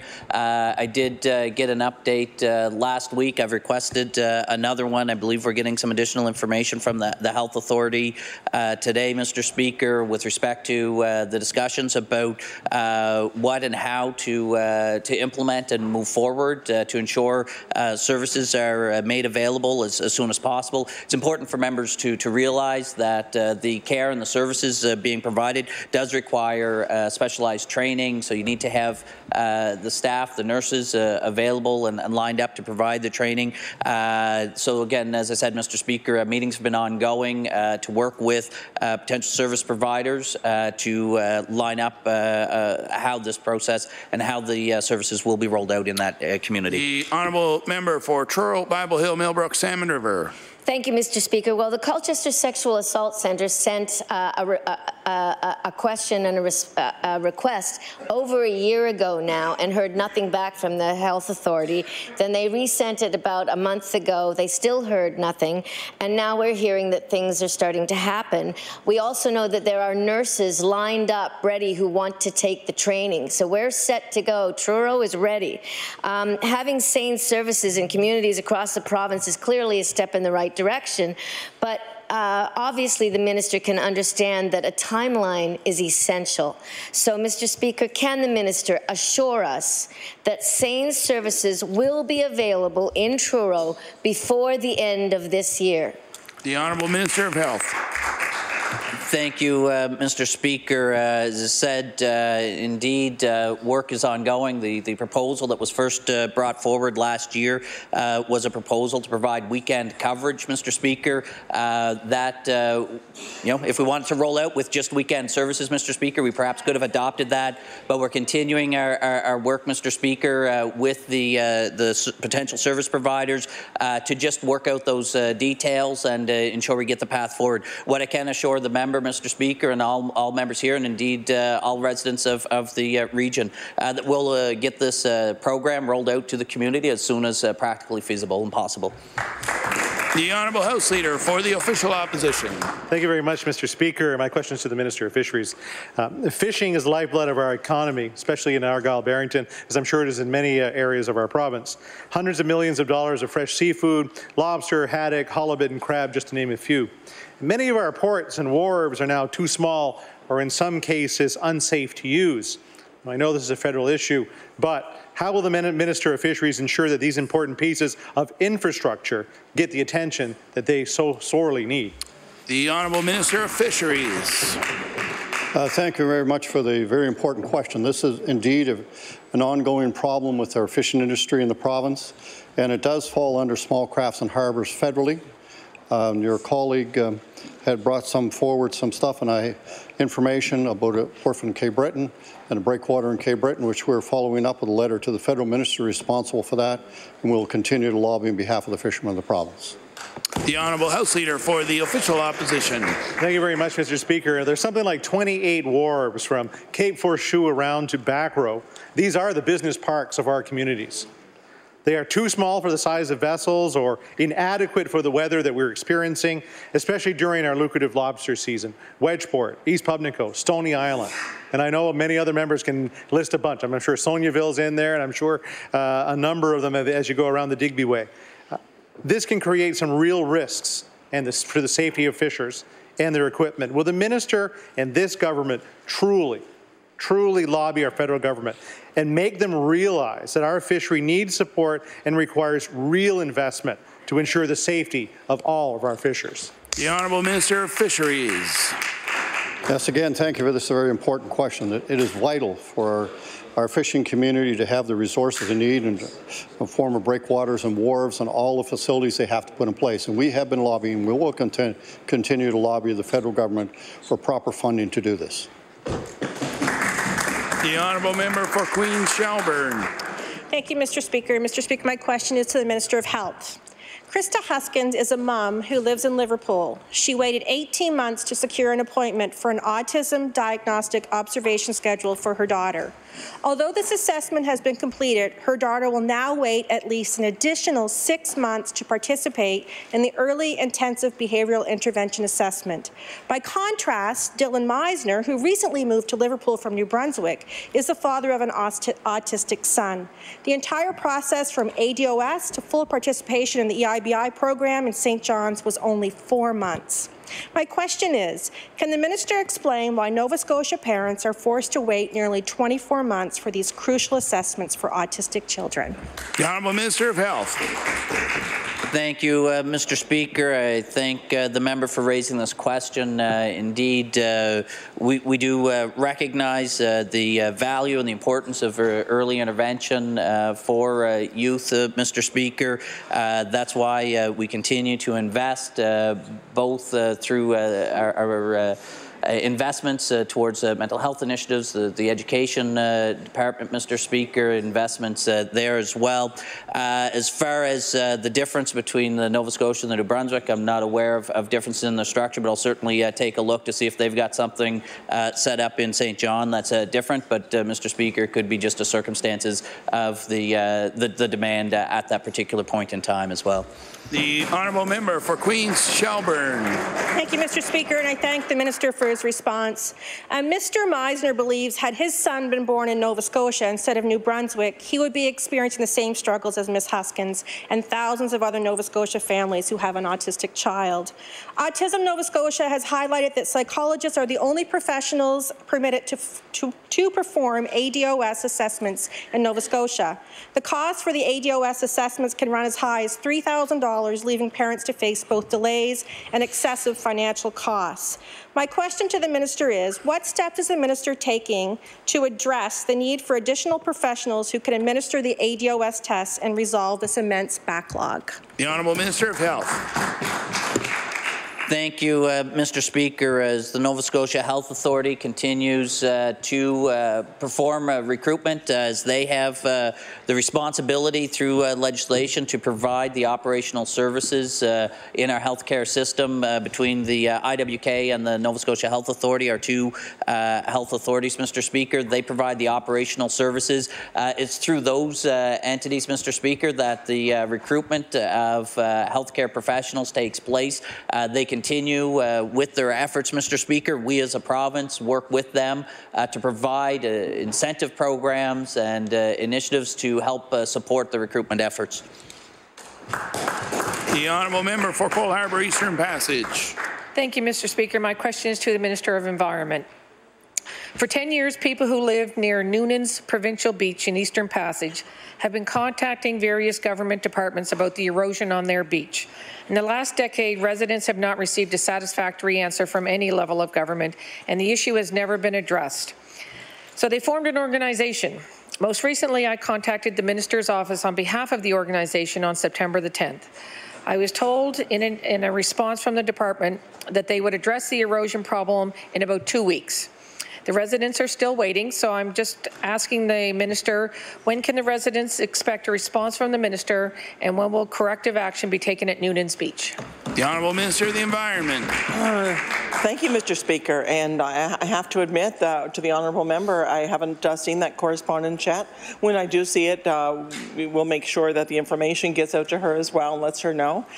We know that beaches and erosion are a big problem around the province. That's why we're talking about our Coastal Strategy Act, so that there is continuity with all the municipalities in how they deal with their coastal properties. And formerly in DNR, it was also an issue that we were dealing with the breakwater. So it is a continuing issue. Certainly need to find a solution for it, and I thank the member for the question. Thank you. The Honourable Member for Cole Harbour Eastern Passage.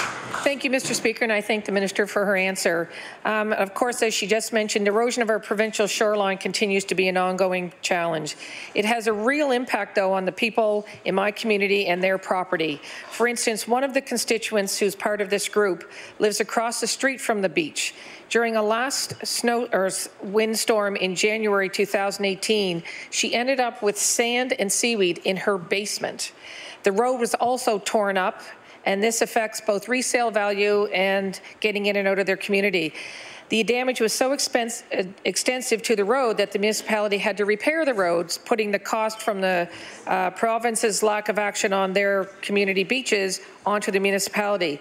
So the question to the minister is, would the minister commit to visiting Eastern Passage to tour the area and to meet with concerned Noonan Beach area residents about what a potential plan of action would be? Thank you, Mr. Speaker. The Honourable Minister of the Environment. Thank you, Mr. Speaker. And to answer or to discuss the situation again with the flooding, this is not unique to Eastern Passage. It's not unique to any area of Nova Scotia. We're finding the same thing happening on the eastern shore and the south shore. It's happening in Cape Breton. It's happening in Halifax here, where we've seen different weather patterns bring water and debris right into the city. So it's something that's happening all across Canada, or all across Nova Scotia, and we're going to be working with the municipalities to improve things in the future. Thank you. The Honourable Member for Halifax Needham. Mr. Speaker, my question is for the Minister of Lands and Forestry. 12 organizations representing over 2,000 private woodlot owners have endorsed the implementation of the Leahy recommendations, saying it will be good for the forest sector. Private woodlot owners highlight that, quote, they are hampered by insufficient markets to support the economic feasibility of carrying out forest improvement work. The Leahy report includes specific recommendations for government to support the creation of local markets for forest products that will help us to move towards ecological forestry. So my question for the minister is, will he commit that his government will help expand local wood markets to support ecological forestry? The Honourable Minister of Lands and Forestry. Thank you, Mr. Speaker. I want to thank the member for the question and for interest and support for government's endeavour to look at the forestry industry with the Leahy report and move towards a more ecological-based system. The report has 45 recommendations.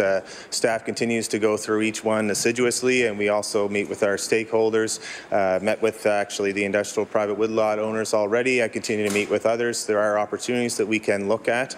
I look forward to continuing those discussions, and we'll move forward when we can. Thank you, Mr. Speaker. The Honourable Member for Halifax Needham.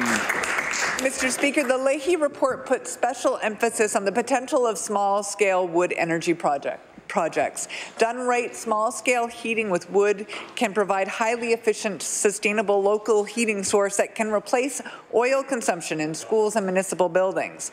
The experience of Summerside PEI shows what can be accomplished. There is interest from municipalities here in Nova Scotia, like Bridgewater. If some government buildings adopt wood heating systems, it would provide a local, appropriately scaled and flexible market for low-value wood to help make more ecological harvest possible.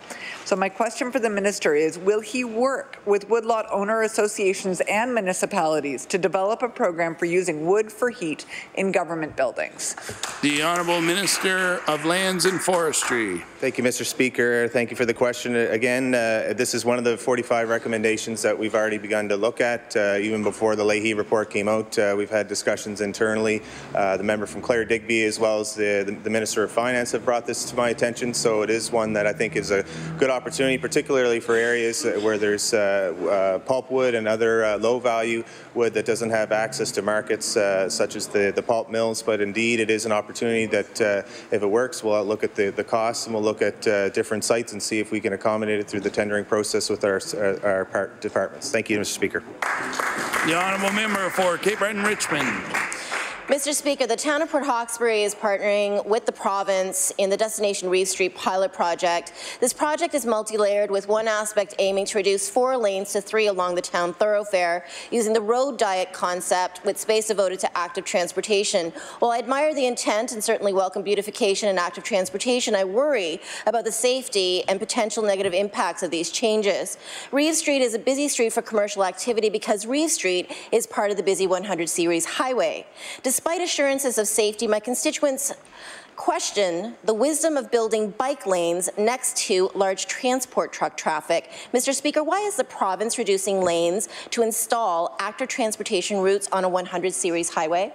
The Honourable Minister of Transportation. Oh, thank you.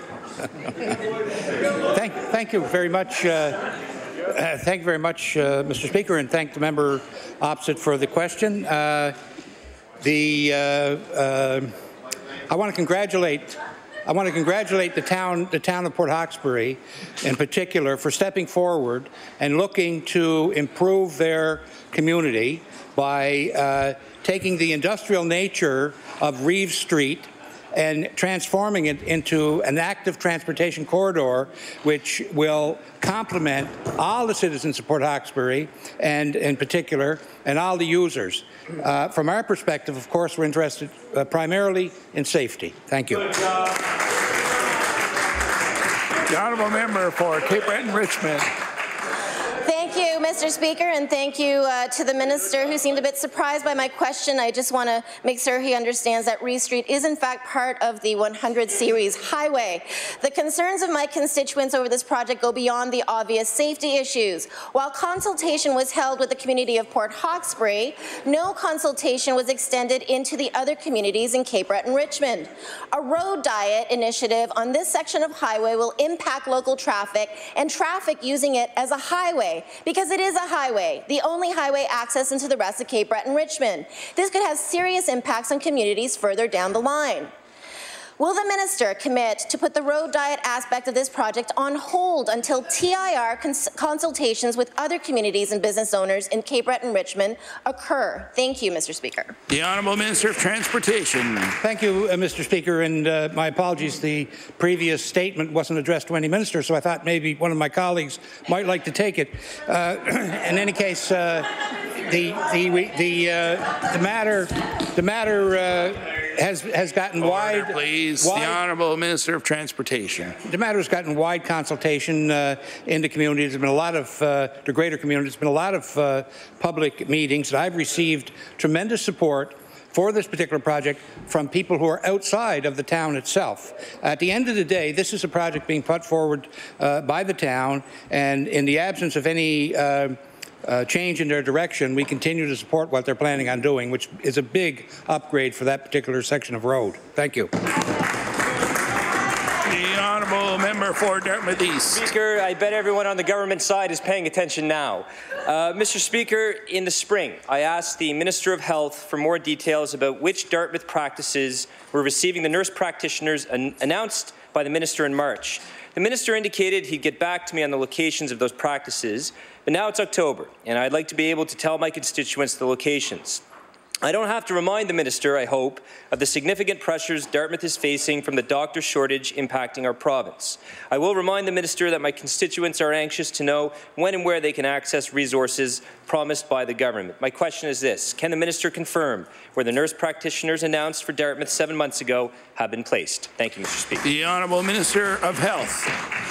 Thank you, Mr. Speaker, and timely that the member raises this question. In fact, we've been reviewing the information over this week to identify exactly where, not just in Dartmouth, but across the province, and the status of those. So, Mr. Speaker, I can advise the member that not just his community, but other communities will be getting an update in the very near future. The honourable member for Dartmouth East. Thank you, Mr. Speaker, and I want to thank the minister for that response, and I look forward to finding out the information regarding those locations. As the minister would know, Mr. Speaker, as he would know from our exchanges in the spring, 40% of the family doctors in Dartmouth will be retiring over the next 5 years. And the minister and this government, Mr. Speaker, have encouraged Nova Scotians without a family doctor to add themselves to the need a family practice wait list. But the number of individuals on that list in the central zone is closing in on 30,000. Residents of Dartmouth are discouraged to see this number grow month after month. My question is this: can the minister tell the people of Dartmouth the net impact of these new nurse practitioners in terms of new patients, particularly when every week we hear of another doctor retiring or leaving? Thank you, Mr. Speaker. The Honourable Minister of Health. Thank you, Mr. Speaker. Indeed, can assure the member that these collaborative practices, as well as the supports that government provides to practitioners through family practice nurses, nurse practitioners, and other healthcare professionals like social workers, therapists, physical therapists, and occupational therapists, Mr. Speaker. It's the groups that come forward to request and work with the Nova Scotia Health Authority to identify what composition makes the most sense. The impact and the effect, Mr. Speaker, varies from practice to practice because indeed the complements do vary depending on the teams that are pulled together. But I assure the member that I've been to practices across the province, including in Dartmouth, and they speak very positively about the impacts of their ability to perform more services for the good people of Nova Scotia. The honourable member for Cumberland North. Mr. Speaker, local family physicians and internists have shared their frustration with me about our pharmacare program. Mr. Speaker, family physicians do a minimum of 10 years of post-secondary education, and internists do a minimum of 14 years of post-secondary education. Yet when they prescribe a medication to best treat a patient, an employee who is not a doctor at Medivive Blue Cross will often deny a patient the medication their doctor has ordered. My question to the Minister of Health is he willing to examine this practice and seek to stop it? The Honourable Minister of Health. Thank you, Mr. Speaker. As the member may be aware, in the province, as with other provinces and territories across the country, we do have pharmacare programs. Indeed, the list of medications that would be approved that fall within that list are actually, in the last number of years, being informed by clinical research done on a pan-Canadian level. That advice comes forward to help identify what drugs provinces are likely to adopt, and that information, Mr. Speaker, is not made really at the bureaucratic level, Mr. Speaker, but indeed with clinical research done at a national level. The honourable member for Cumberland North. Mr. Speaker, Nova Scotia is the only province that has not approved a certain diabetic medication, even though this organization that he's pointed to has recommended it. One of the most common chronic conditions that medications are prescribed for and then denied is diabetes. Last week, one of my constituents who did not have access to diabetic medication, sadly, had to have urgent surgery to have a limb amputated. Instead of focusing on the lower costs of prevention and medical management, this government is now covering the costs of hospitalization and surgery. But most importantly, a man is dealing with the loss of his limb. Question to the minister is he willing to look at the overall costs of diabetes, commit to a diabetes strategy that focuses on prevention and management, and stop pharmacare from preventing doctors from having optimal medical management? The Honourable Minister of Health.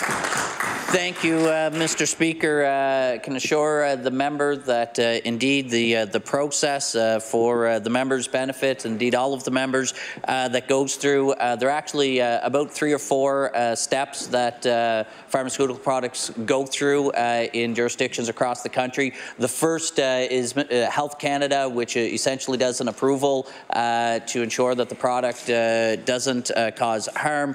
Then there's the scientific review that CADA, the Pan-Canadian Assessment, does to verify if there's an efficacy or value in that the product works and provides value beyond existing products. Then, Mr. Speaker, we've entered into negotiations on a pan-Canadian level as well to negotiate with pharmaceutical companies. And then finally, after all those steps are done, moves into the provincial jurisdiction to add to our formulary. I have been working, Mr. Speaker, and continue within the department to improve our response rate once drugs get to that level. The honourable member for Halifax Needham. Mr. Speaker, my question is for the Minister of Municipal Affairs. Last week, Halifax Regional Council decided to allocate up to $500,000 from property taxes to fund the Halifax Hospice. But before voting, councillors expressed concerns that they were being forced to take on a provincial responsibility. Is the Minister of Municipal Affairs concerned that municipalities are bearing the financial burden of healthcare services that the province is failing to fund adequately? The Honourable Minister of Municipal Affairs. Thank you very much, Mr. Speaker. Mr. Speaker, each and every municipality across Nova Scotia and their respective councils have the ability to make decisions that they best see to serve their constituents. We count on them to do so, and we support them as they do make those decisions, Mr. Speaker, and we'll be there to support them right along as time flies by here, Mr. Speaker. Thank you. Thank you very much. Time allotted for oral questions put by members to ministers has expired. We'll now move on to government business. The Honourable Government House Leader. Thank you, Mr. Speaker. Would you please call public bills for third reading? Now call public bills for third reading. Mr. Speaker, would you call Bill number 29, the Labour Standards Code? We'll now call Bill number 29, the Labour Standards Code. The Honourable Minister of Labour. Mr. Speaker, I move that Bill number 29, an act to amend Chapter 246 of the Revised Statutes 1989, the Labour Standards Code, be now read a third time and do pass. The proposed amendments we're making to the Labour Standards Code will provide employees with enhanced leaves to better support and care for their families. Mr. Speaker, we know Nova Scotians want to feel secure in their jobs when they need to care for a new child or a sick family member. As I've said before, parental leave will now be extended to 77 weeks. And Mr. Speaker, Nova Scotia, one of the few areas in the country where adoptive parents will continue to receive this benefit. These changes will not only support Nova Scotians and their families, but will also better align provincial legislation with the recently updated federal EI benefits. Mr. Speaker, the proposed amendments in this bill will provide Nova Scotians the time they need to care for their families, knowing their job will be there when they return. Thank you. The Honourable Member for Cumberland South. Thank you, Mr. Speaker. It's my honour to respond to this bill. I know I'm new in the House, and when the Minister responds and closes third reading on this, I fully support our colleagues in the opposition on their attempt to get the amendments in last week. So if the Minister could respond and please let me know, as a new member here, what was the big issue? We all believed and heard from him that as this goes through, it will cover what was in our opposition, in our colleagues' request. So maybe you could explain why we couldn't accept it into this bill. Thank you. The Honourable Member for Dartmouth South. Thank you, Mr. Speaker. Mr. Speaker, when this bill came to the Law Amendments Committee, on which I am privileged to sit, we came forward before the committee even began to the chair and I said to the chair, I think there must have been a mistake. I want to give you this amendment that we're bringing forward because I think there must have been a mistake, because we were told by the government that they were introducing legislation to mirror the federal legislation. And our interpretation of that was that now that there is a more expanded leave, and that leave requires 17 weeks or 600 hours of work to be eligible for, that it would only stand to reason that to mirror that legislation would mean that after working that eligibility period to receive your benefits, 600 hours, 15 to 17 weeks, depending on how you do the math, that your job would be protected. And it became quickly and saddeningly clear that, in fact, it wasn't a mistake at all, although it did seem to take some of the government members in that committee by surprise, but that, in fact, this government not only was not introducing legislation to mirror the period of job protection with the period of eligibility, but in fact was introducing brand new legislation to put Nova Scotia at the very bottom of the pack for job protection for women. So just to reiterate, for the benefit of the members of this House, in BC, New Brunswick and Quebec, there is no minimum time period for your job to be protected. In Alberta, the time period is 90 days. In Ontario, the time period is 13 weeks. In Saskatchewan, PEI, and Newfoundland, the time period is 20 weeks. In Manitoba, it's 7 months, and here, and in Nunavut, it's 1 year. So we have a brand new piece of legislation that makes this the least attractive province to be a working mother in all of Canada. So congratulations to the government on that point. We've already said a lot about this bill, but I will reiterate a couple of points. One is that for anyone who's been following the news south of the border and around the world, I think it goes without saying that it's a tough time to be a woman, Mr. Speaker. And what we're seeing is a galvanizing of energy around very egregious stories and issues that have been brought forward through the Me Too movement and other channels.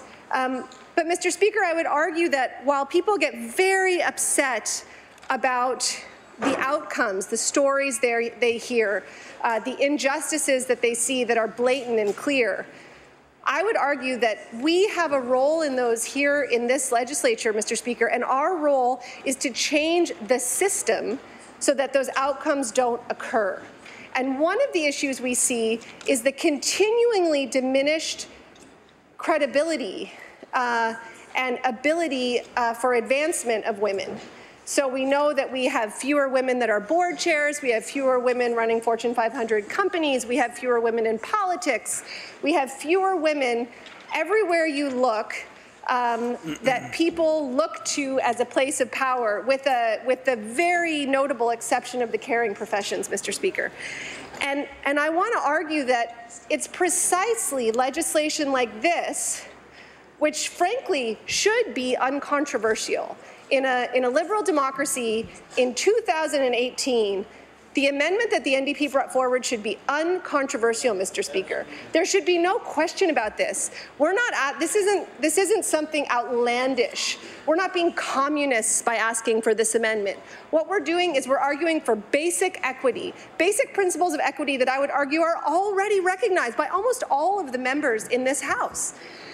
So, Mr. Speaker, we have a role to play. We have a role to play in inequality, and right now we have a choice, which is to erect a barrier, which again is shocking that in this day and age what we're doing is introducing regressive legislation when it comes to women's ability to participate in the workforce, or we can help. We can be helpful in this regard, and I think it's clear where I think we're landing on this one. Again, Mr. Speaker, this is an equity issue, and with all due respect, yes, sure, business owners have to be able to adapt to changing conditions, but we have a lengthy maternity leave that's already enshrined in our laws in Canada and has been for quite a long time, and we have business owners who are and do and are, you know, in many cases happy to oblige their workers in that regard. So, Mr. Speaker, to argue that, I think as the minister said in his opening comments on the introduction of this bill, I believe he said that it would be an abuse of his power to set a lower limit without consulting. And Mr. Speaker, frankly, I think that's absurd. That's exactly what the minister's job is. The minister's job is to ensure that this legislation is in accord with the principles of equity, is in accord with the federal legislation, and, you know, lets women into the workforce in Nova Scotia and allows them to be at home with their children And I don't think he's accomplishing much of that. Mr. Speaker, I myself would not have been able to take what I think was a well-earned maternity leave with my second child had this legislation been in place. Keep the women down. I know that my colleagues have some words to say about this, Mr. Speaker, but in closing, I just want to urge the government to sometimes, occasionally, use this chamber in the way that it was intended.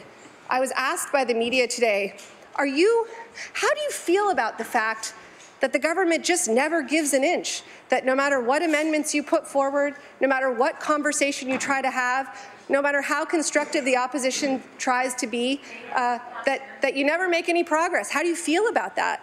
And I said, well, I feel, not at all surprised and deeply disappointed at the very same time. I was elected by my constituents to come here and try to participate in the process by which we make laws in this province. I know there are many people in this House who prefer to be there in their constituencies, who feel like that's the place that they can make a difference. And in many cases that's true, Mr. Speaker, but I would argue that all of us have a responsibility to show up in this chamber and to do what we can. And speaking for myself and maybe some of my colleagues on this side of the House, sometimes it feels pretty useless to be over here, because it feels like even when we introduce very common sense items for discussion, we are continually shut down. And in this particular case, Mr. Speaker, as I said when I started, this should be an uncontroversial amendment to make it so that women can take a maternity leave once they're eligible for it and have a job to come back to. In 2018, in Nova Scotia, with a Liberal government that talks about their commitment to gender equality, should be uncontroversial. And frankly, it's disappointing and disheartening to be standing where I stand today making these remarks. Thank you. I recognize the honourable member for Cape Breton Centre. Thank you, Mr. Speaker. Mr. Speaker, I too am quite disappointed to have to stand here and try to defend why it's okay for a woman to have a job to come back to after she has a baby. I can't even believe, like I've said many times, why we even talk about some of the things that we talk about in this chamber. The stated goal of this bill is to adjust the pregnancy and parental leave provisions under the Nova Scotia Labour Standards Code to align with changes made to the federal program of parental leave through EI. While I think it's reasonable, given our understanding of gender and the changes we have made proudly to the Vital Statistics Act, that we should be talking more about pregnant people and parents, I think in this debate we need to talk about women. Women are more likely than men to take time away from employment to care for children. Women are more likely than men to feel the impact of that in terms of lost seniority and being passed over for promotions or raises. On average, Nova Scotia women earn $15,000 less than men each year. The earnings gap between men and women in Nova Scotia persists despite the educational attainment of women. Women in Nova Scotia represent 100% of these employed in the 6 out of 10 lowest paying occupations. 61% of employees that earn minimum wage or less are women. Seems to be a theme. In the entire history of having elected representatives in this province, only 51 women have ever been members in this legislature, and 17 of us are here today.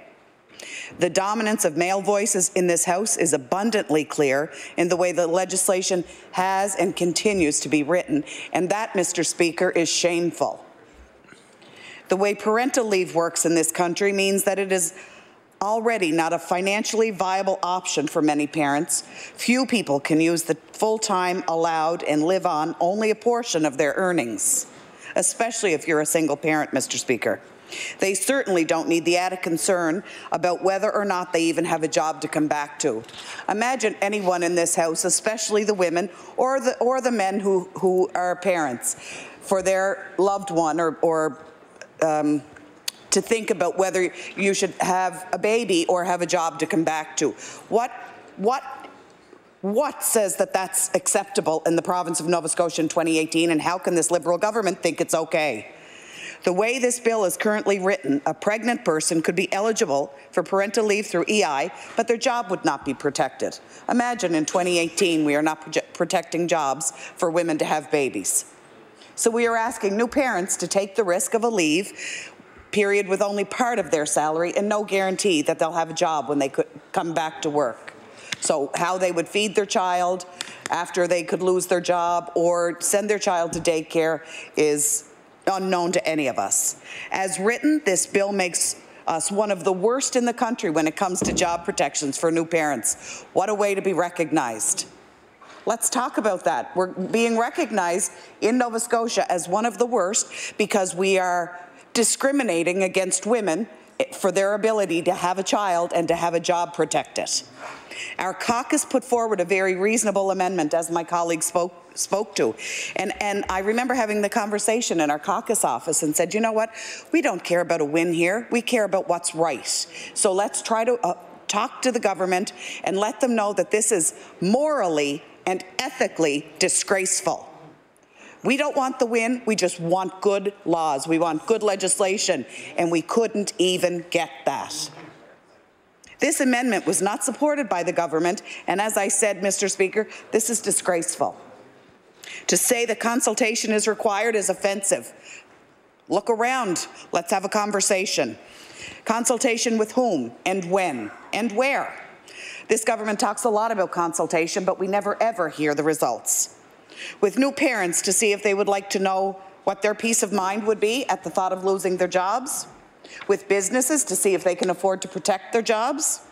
As members of this House, we have an obligation to make laws that protect those who are vulnerable and who have an obligation to raise the standards so that Nova Scotia can be a more equitable place. This bill, as it is presented today, falls extremely short, and I am embarrassed to be part of this House right now that is going to pass such a discriminatory bill against women and their choice to have a baby. The Honourable Member for Dartmouth North. Thank you, Mr. Speaker, and I want to add my voice to that of my colleagues in the House speaking on this bill. Last week, when we took the bill to the Committee on the Whole House of the House, I was outraged at the result of my colleagues' plea for common sense, a passionate plea for common sense. I was outraged. I couldn't believe it, and it was one of those moments where I was like, wow, this is actually how this works, and it was profoundly disappointing. I was shocked.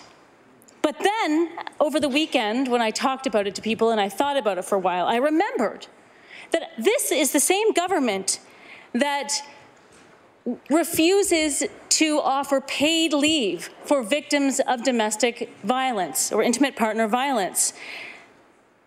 At least they refuse to put it into legislation. They might put it into the regulations down the road, and we'll talk about that later. But in essence, in this room, they refuse to allow that to happen in legislation. It's the same government who refuses to put into legislation protections for vulnerable females on our campuses, of which there are many in this province.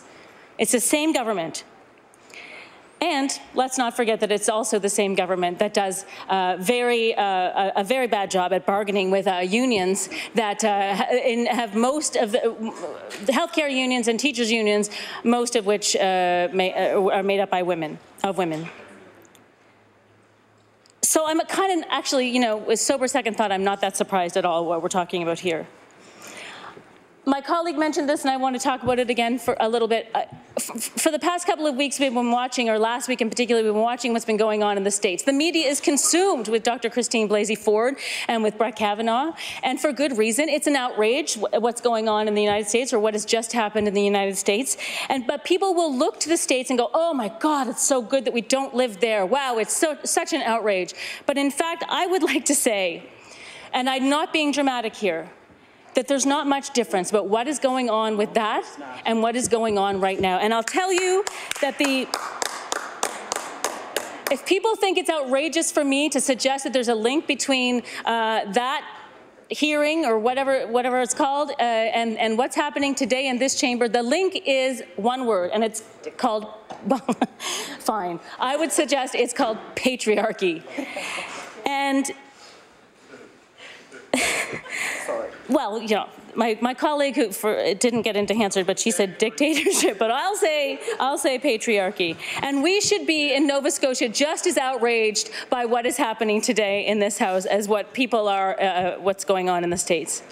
It may be a small thing that this, you know, it's like we're batting around months and days and weeks. And you may consider this a small thing, Mr. Speaker, but in fact, it's not. And it's all these tiny little things that are adding up to suggest that what's happening now is that Nova Scotians and women in Nova Scotia are living in a place where they face a giant wage gap, as my colleague has just described, where women discover that they must choose. They actually must choose between having a child or having a career. And again, in 2018, that just doesn't seem okay anymore. Nova Scotia is basically the worst place in Canada to be a woman right now. And for all the comments that this government makes about historical numbers of members of the legislature that are women, and for the protections of our wives and daughters, as our Premier loves to say, the government has actually not stepped up very much for women in my experience in this House. And women in this province should be very angry. This is a systemic problem, and women should be angry about it. Mr. Speaker, people often ask each other what their favorite season is, and I would like to say, if anyone asked me my favorite season, to quote the great Facebook meme that's going on right now, is the fall of the patriarchy, and I hope it comes soon. Thank you. The Honourable Member for Halifax Needham. Thank you, Mr. Speaker, and I'm glad to join with my female counterparts in the NDP caucus to speak briefly to this legislation. And what I would like to suggest is that there are many things that it is worth consulting on. This particular potential tweaking to the regulations, it does not merit consultation, because as my colleague from Dartmouth South has said, it's quite clear and quite evident what could have and should have been in this legislation to make it mirror the federal legislation, to make the job protection mirror the employment insurance eligibility. And so that does not merit consultation.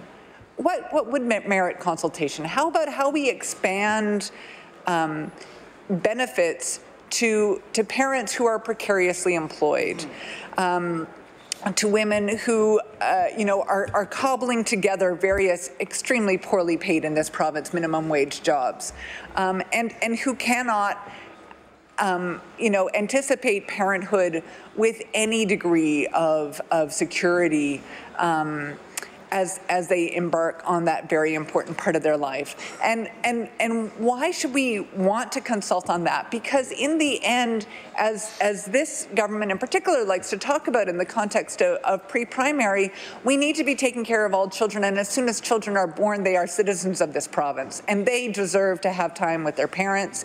They deserve to have parents who are not stressed by poverty. And so if this government wanted to be progressive and wanted to work towards truly better outcomes for not just women, but all parents and all children born in this province, there are many conversations that could be entered into in the public realm in a truly consultative and forward-looking manner to ensure that children have a great start in life, and that doesn't begin at 4 years old. It begins long before that, and in many, many ways, children are being left behind before they even get to pre-primary. So I welcome the invitation to consultation. I would like it to be on something that merits that public conversation. So thank you very much, Mr. Speaker. The Honourable Member for Truro, Bible Hill, Millbrook, Salmon River. Thank you, Mr. Speaker. I, too, am going to join my sisters here and stand up and talk about this bill, Bill 29, the Labour Standard Code, amended. As it's been said, the stated goal of this bill is to adjust the parental and pregnancy leave provisions under the Nova Scotia Labour Standards Code to align with changes made to the federal program of parental leave through EI. Now, I have to say, having traveled around the world quite a bit before beginning this political career almost 10 years ago, some governments really prioritize the well-being of new parents, both straight and same-sex. They grant them more than a year of leave at full pay, in fact, in some countries. And in Quebec at one point, when they realized that they had an aging population, they actually paid families to have children and supported the women and their husbands in taking time from work to bring up those children. I have to say, if someone is going to think of starting a family, unfortunately, Nova Scotia wouldn't be the first one to come to mind. And unfortunately, also, we are a greatly aging population. A population in a province where there are more people dying than being born at this point in time. So it's very crucial for us to try to get as many young people and children as possible in order to try and halt this tsunami, this silver tsunami. There are 10 countries in the world that have the best pregnancy leave imaginable, and sadly, Canada is nowhere near that. I lived in Sweden for a number of years, as some people might know, and many women there say that they're just so happy to have a baby there. I have Canadian friends who've actually taken jobs over in Sweden because they wanted to have a baby, and they went over there, accepted jobs there, so that they could have a baby in that system, and they say that it's just so good. One of my cousins lives there, and his wife is Swedish, and she told me about it, and it's amazing. But it turns out that there are countries even better than Sweden. First one is Finland. Expecting mothers in Finland can start their maternity leave 7 weeks before their estimated due date. After that, the government covers 16 additional weeks of paid leave through a maternity grant, regardless of whether the mother is a student, unemployed, or self-employed. The country also offers 8 weeks of paid paternity leave, right? That's fabulous. After a child turns 3, parents can also take partial care leave in which they split time between home and work, and that lasts until the child starts 2nd grade. Now, that is something that we should all think towards and try and work towards. Denmark, of course, would be the second country. New mothers in Denmark get a total of 18 weeks of maternity leave, 4 weeks before the birth, and 14 weeks after, all at full pay. During the 14-week period, the father can also take 2 consecutive weeks off. From that point on, parents can split 32 additional weeks of leave however they see fit. They can extend the leave for another 14 weeks if the child or a parent gets sick. And by law, the government covers 52 weeks of pay, though not always at full salary. Following them is Sweden, at 3rd in the world. New parents in Sweden are entitled to 480 days of leave at 80% of their normal pay. That's on top of the 18 weeks reserved just for mothers, after which the parents can split up the time however they choose. And Sweden is actually unique in that fathers also get 90 paid paternity days reserved just for them. And that idea is to promote bonding between the father and the child during a time when mothers are getting most of the attention. And I have to say, this is partly why the Scandinavian countries are so healthy. They put a great deal of effort into making families feel that they are looked after, that they are cared for by their government. They're encouraged to take time off. They're encouraged to take family time. Work weeks are usually short work weeks compared to the rest of the world. And that's because families are told, take some time to go out and smell the roses and spend time with each other, spend time in nature, get exercise, bicycle, things like that. And that is why the Scandinavian countries have some of the best longevity in the world and healthiest seniors. I'll just go through quickly the countries that come after those first three. You'd be surprised, but Belgium is the next one. Iceland after that. Serbia after that. Norway after that. And I'm going to just mention about Norway's. It's interesting. Their system is flexible and it's generous. Mothers can take 35 weeks at full pay or 45 weeks at 80% pay. And fathers can take between 0 and 10 weeks depending on their wives' income. Together, parents can receive an additional 46 weeks at full pay or 56 weeks at 80% of their income. I think, you know, something like this is very, very encouraging for parents as well. After that, it is Hungary, Estonia, Lithuania, and Lithuania. And those are the top 10 countries. So Lithuania, at the bottom of those 10, new mothers get 18 weeks of fully paid leave. New fathers get 4 weeks, and together the parents get an additional 156 weeks to share.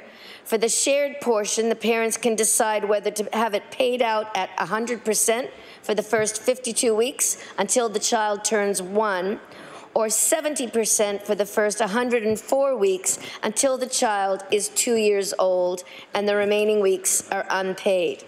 So Nordic countries really do receive a lot of attention for their generous leave policies, and there's with good reason. And being in the northern region ourselves here in Nova Scotia, I don't see why we can't follow this kind of thought pattern and try and have legislation that is much more progressive, and that would bring people to Nova Scotia. It would bring people down to want to have families here in Nova Scotia. It would give students who are graduating an opportunity to have a child.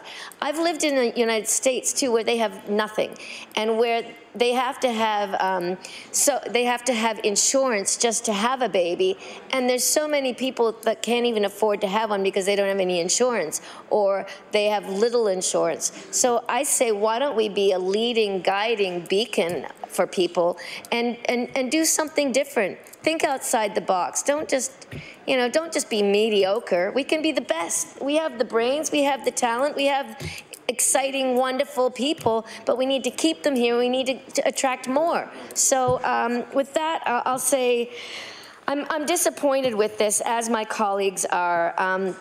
And as written, this bill makes us one of the worst in the country when it comes to job protections for new parents. And I believe that our caucus put forward a reasonable amendment to ensure that if a pregnant person or parent was eligible for leave through EI, that they would also have job protection. This amendment was not supported by this government, and I have to say that this is shameful. So to say that consultation is required, sure, I usually say consultation is required for most things, but we don't need consultation in this. All you have to do is check out what's going on around the rest of the world. You do not have to build another bicycle. It's already been built. Let's just get the best bicycle we can get, and let's get on it and ride. Thank you. Honourable House Leader for the official opposition. Thank you, Mr. Speaker, and I'm just rising for a few moments. I want to thank my colleagues who just spoke in our caucus, not only for taking the time here to try to get across to the government members, but get across to Nova Scotians that it's important that we recognize the experience and the values I think we want here as a province in Nova Scotia. Often my colleagues, it's no secret, I've been in the legislature the longest. They often turn to me for advice on how do we maneuver through legislation and what should we do about this or that.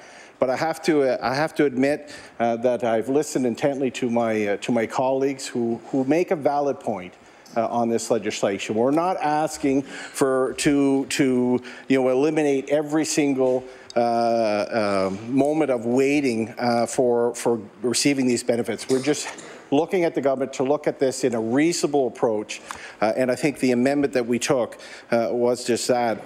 Mr. Speaker, my caucus members have lived this, they know this, they experience this. I never have, Mr. Speaker.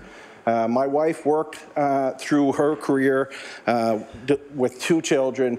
I remember my first child, she only had 6 months off, and then, of course, with my son, had the year off. But I hope that the government recognizes that this is really just the right thing to do, and that and I know that they didn't support the amendment, but if they decide to move in this direction, that they should move quickly and show Nova Scotians and the women in Nova Scotia that we respect the challenges and the barriers that each and every one of them face when they try to have a career and a family. And I, for one, want to support my members on making sure that happens here in Nova Scotia. The Honourable Leader of the New Democratic Party.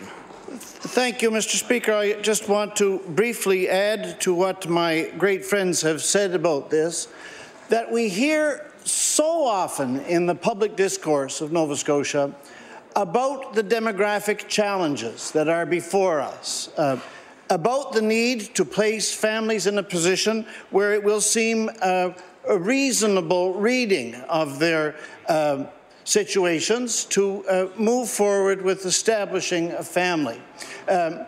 As often as we hear this, then we reflect on the actual concrete situation of young people for whom this is a matter of choice that's on their screen. We reflect on the number of our people who are experiencing lower wages that's greater than anywhere else in the country. We reflect on the amount of student debt that's carried by people in their late 20s, early 30s, mid-30s, making these kinds of decisions the worst of anywhere in the country. What else can we think but that it is essential for us as a province, if we are to move forward, that we should make the life move of bringing children into the world something that is not ruled out of the equation for employment or financial reasons. Nothing but this is what has been said by all the members of our NDP caucus. Nothing but this is what the people ought to be able to expect from the government of the province. At the same time, we hear continually about the need for us in Nova Scotia to be competitive nationally. So no one, as we have spoken around this amendment at the various stages of this debate, no one in our caucus has said that Nova Scotia ought to be in the position where we would have by far the best protections, that people would have to be in a job for the least time in order to have that job protected while they accessed EI maternity benefits. That's not an argument that has been heard. We haven't put forward a number of weeks that a person ought to be in a position of employment before their job would be protected. That would have placed us second, third, or fourth. In fact, the position that we have put forward would hardly have qualified Nova Scotia to be in the middle of the pack of the rest of the country, of the provisions for job protection, how long a woman would need to work in her job before, or a parent would need to work in their job before they could access EI parental benefits. But what we cannot countenance, what makes no sense, is to think that a government would bring forward in 2018 a version of what they call, which is not mirroring legislation, which places us the very worst province in the country. We don't look to our government to bring forward positions advancing our labour standards that are going to, off the bat, make us the very worst province there is in the entire country. So I want simply to say how deep my pride of association is with the members of the caucus of this party who have brought clarity to this question, and how deep is my growing contempt for the incapacity of the government to recognize wisdom when it is presented to them. Thank you, Mr. Speaker. Rise to recognize the Honourable Minister of Labour and Advanced Education. It will be to close third reading of Bill number 29, the Labour Standards Code. The Honourable Minister of Labour and Advanced Education. Thank you, Mr. Speaker. Mr. Speaker, I would like to start by saying our government is in complete agreement with the opposition that the amount of time an individual, a woman, a man, should wait and have job protection when they are going to take a maternity leave should be lower. Mr. Speaker, the slight difference is in how we're going to get there and what date we're going to land on. Mr. Speaker, what we brought forward here is a bill that extended the leave from 1 year to 77 weeks for paternity leave. That is what we mirrored of the federal government. The federal government, in terms of when someone is eligible for that leave, was 6 months. They never changed it. In Nova Scotia, we were at a year, and Mr. Speaker, that is too long. That was set in place in 1992, Mr. Speaker, and the only reason it came to the light is because it wasn't in the bill. We never changed that.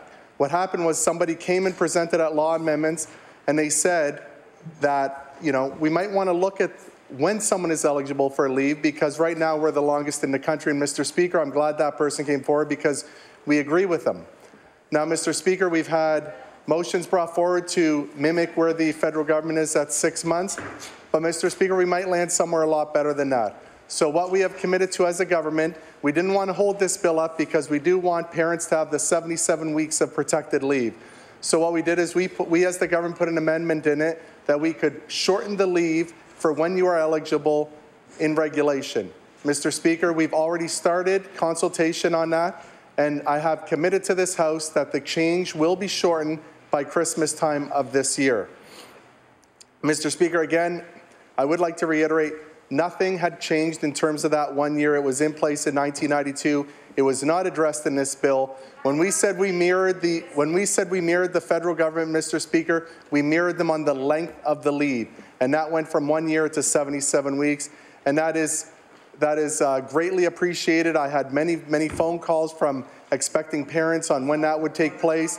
I had many calls from parents who were already on paternity leave, and they said, will this apply to my situation? And the answer is yes, you will be protected as soon as this bill receives royal assent. So, Mr. Speaker, with those few words, I would like to say to the House that there will be a shorter leave there will be a shorter period of when you're eligible for your leave brought forward. I'm not sure what that period will be.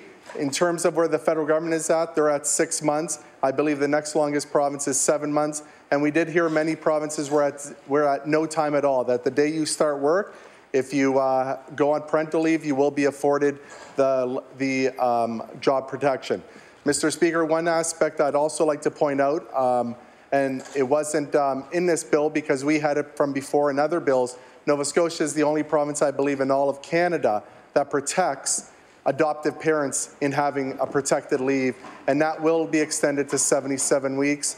And Mr. Speaker, I am in agreement with the opposition, and we will have a shorter leave. But Mr. Speaker, I am not sure that 6 months is the right shorter leave, that maybe it should be shorter. And Mr. Speaker, what I'd like to do is have quick consultation, which has already started, and we will bring forward that shorter leave within the next 6 weeks. And Mr. Speaker, if anybody in the opposition would like to be part of that consultation, I welcome them to it. And with those few words, Mr. Speaker, I rise to close third reading on Bill 29. Motion is for third reading of Bill number 29, the Labour Standards Code. Would all those in favour of the motion please say aye. Aye. Contrary-minded, nay. The motion is carried. Bill number 29, entitled An Act to Amend Chapter 246 of the Revised Statutes 1989, the Labour Standards Code. Ordered that the bill do pass and the title be as read by the clerk. Ordered that the bill be engrossed. The Honourable Government House Leader. Thank you, Mr. Speaker. Would you please call Bill number 39, the Cemetery and Funeral Services Act and Embalmers and Funeral Directors Act. Now call Bill number 39, the Cemetery and Funeral Services Act and Embalmers and Funeral Directors Act. The Honourable Minister of Service, Nova Scotia. Thank you, Mr. Speaker. I move that Bill number 39 be now read a third time and do pass. Last spring, we committed to amend legislation and implement more stringent regulations in the funeral home industry. Simply put, Mr. Speaker, we were determined to strengthen oversight. What happened at the Serenity Funeral Home in the Valley was both tragic and absolutely unacceptable. We have to do our best to ensure that this never happens again to any Nova Scotian families. We brought forward significant changes as follows. Introducing stronger rules to improve the care and handling of the deceased in both funeral homes and crematoriums. Amendments will require funeral homes and crematoriums to label human remains as soon as they are taken into custody. We inspect the province's funeral homes and crematoriums to help ensure the new rules are followed. 2, we increase the accountability of and consumer representation on the Nova Scotia Board of Registration of Embalmers and Funeral Directors. There will be 2 positions for consumer representation on the board. This means non-industry members, including the registrar, will increase to 43% of the board. The amendment aligns us with other provinces and will enhance the funeral profession's ability to regulate itself in the public interest.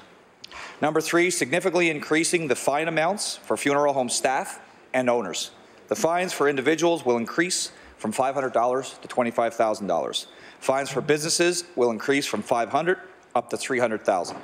Licensees will be able to be prosecuted for offences up to 3 years after an incident happens or the registrar becomes aware of that incident. And finally, and as a result of significant input from Gary Bennett, the member from Kings North and the member from Inverness, we legislated changes to the board bylaws so that the family participation in hearings will be ensured. And I can tell the House, Mr. Speaker, that the board has actually already changed those bylaws in anticipation of this legislation. That happened on Friday. The steps we are taking today will help protect families during one of the most difficult times in their life and improve the public trust and accountability in the funeral home industry. It will improve the province's funeral industry, including the processes, and increase protection for consumers. I would like to mention that the Funeral Board and the Funeral Services Association of Nova Scotia have been very helpful with respect to getting this legislation right, and they've been very much appreciative of the Bennett family, the struggles they've gone through, and that we hopefully have arrived in a better place today. I want to thank all stakeholders for their participation in this process, and for the Funeral Board and the Funeral Service Association's commitment to protecting funeral home industry, but more importantly, for Nova Scotian families. This has been a long journey, Mr. Speaker, for the Bennett family, the other families impacted, and I would like to thank the opposition for their input. We just wanted to land in a place where Gary could be proud of what we did here in the legislature, and I think we've gotten there. Thanks. The Honourable Member for Inverness. Mr. Speaker, we will be supporting this legislation. I think there's some great improvements here, especially in terms of accountability. I think they're welcomed by the industry. I think about the increases in the fines previous to now. I think the fines were almost insignificant. And now they will be significant. Now they will have meaning. And I know the board and the industry support that. They want their industry to have integrity. And I want to thank the board and the minister for making some changes to the bill, for Mr. Bennett, recognizing what he went through. I also want to mention in terms of the 2 consumer advocates that are added to the board, I think it's important for accountability and important to reflect the place consumers have and the interests they have in this legislation and in representing the public. And when we all deal with funeral homes at some point in our lives, and we want them to be good experiences. So we thank the minister for that. We will be supporting the legislation. Thank you. The Honourable Member for Kings North. Thank you, Mr. Speaker, and I too would like to speak in favour of the bill. And first of all, as the minister knows, express my appreciation that amendments were made to address the concerns that Gary Bennett had. As I said in the House previously, it was Gary Bennett who sought me out, and right from the very beginning he said he had 2 goals in seeing the legislature come forward, the legislation come forward. His first goal was this would never happen to another family, and as I stated previously in the House, the first part of the bill addressed that to Mr. Bennett's satisfaction with the rules around labeling of bodies. He also expressed dissatisfaction with the levels of fines. He was pleased with seeing that. The second part of his experience was a dissatisfaction with the way that the hearing, the inquiry was held with the Board of Embalmers and Funeral Directors, and Mr. Bennett felt that the family should be able to participate and hear the other side of the case, and he advocated quite strongly for that, and I appreciate the fact that the minister has been willing to make the changes.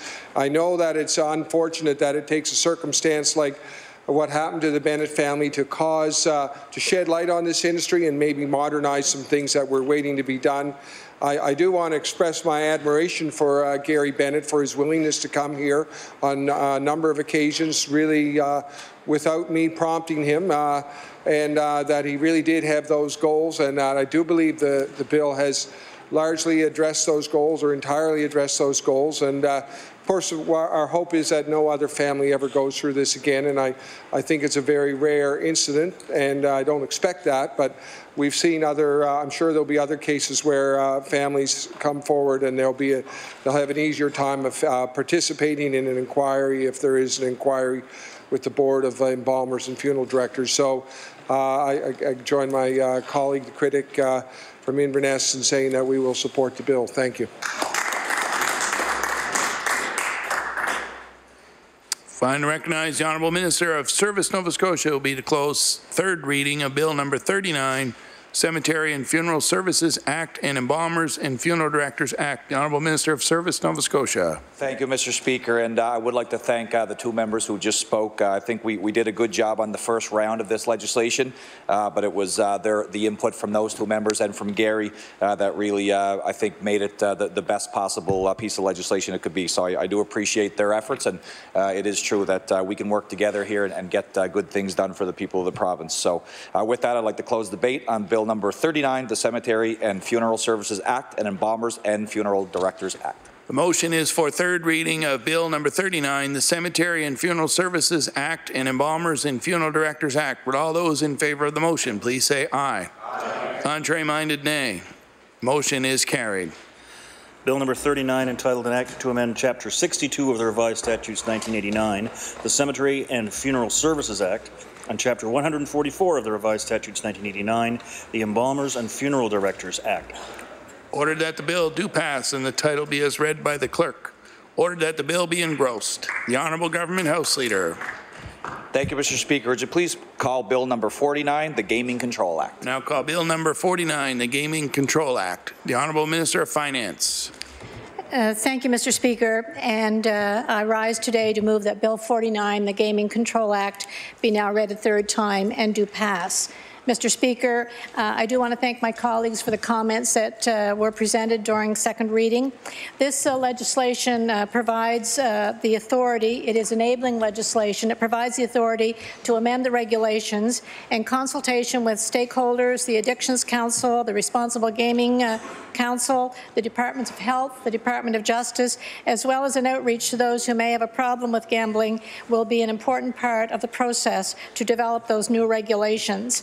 Mr. Speaker, the bill and the changes it authorizes will provide people who are having issues with their gambling a more flexible and effective program that allows them to take a break and get the help they need. This is called the Voluntary Self-Exclusion Program.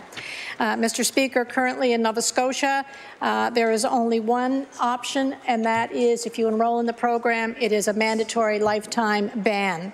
Across Canada, Mr. Speaker, there are two other provinces that have lifetime bans, but is also an option within those provinces that they have 3-month, 6-month progression up to a lifetime ban. Nova Scotia is the only one that has lifetime ban as the only option. Participants who are currently in the program and wish to leave have a very cumbersome process in order to make application to get re-entry.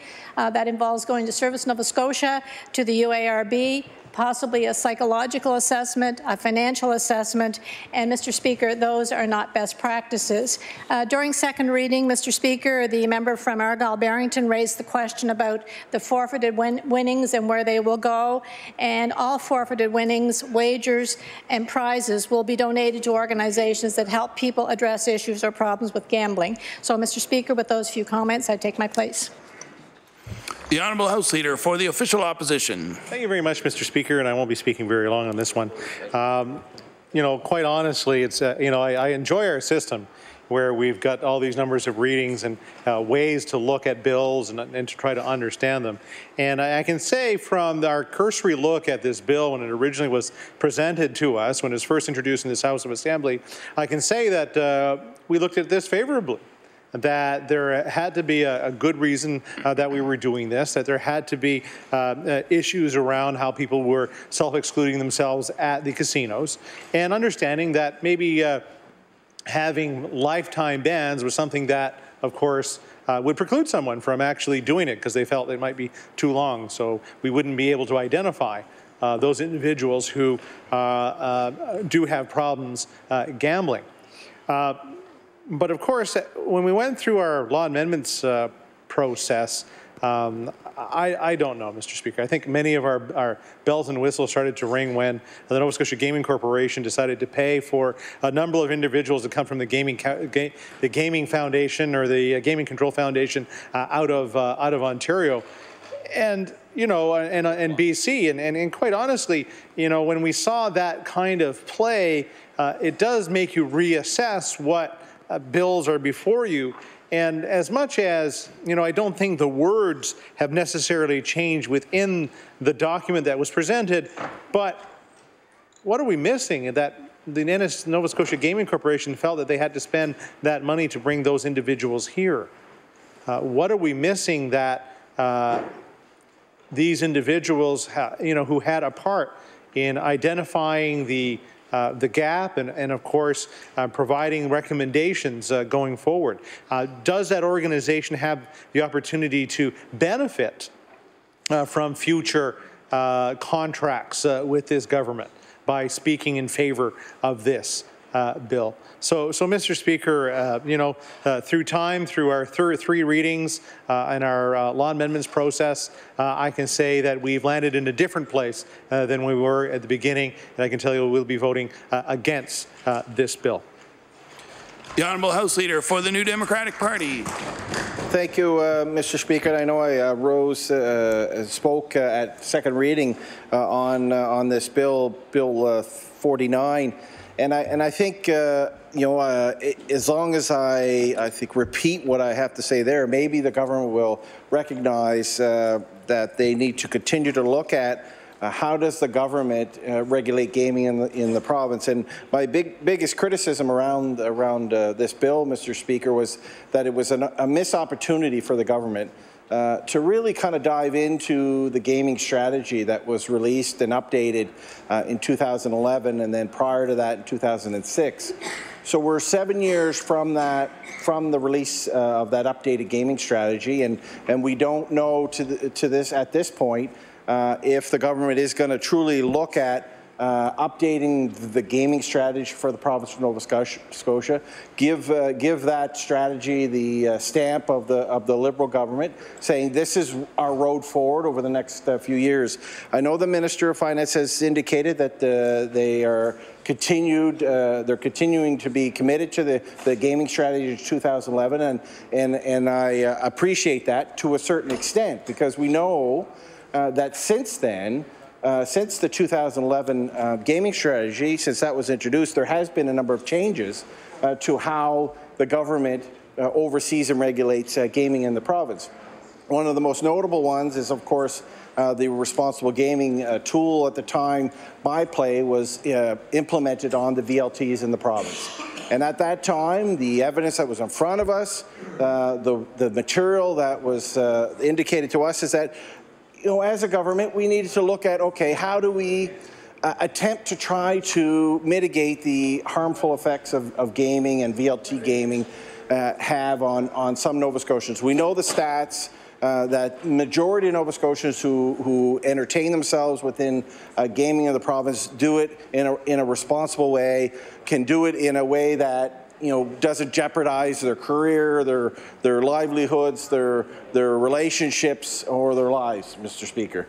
But there are many who have addictions, who have an addiction to gambling, and the strategy is there to try to hopefully mitigate those negative impacts. I've said it before, I'll say it again, that I truly believe the government needs to be in the business of regulating gaming in Nova Scotia.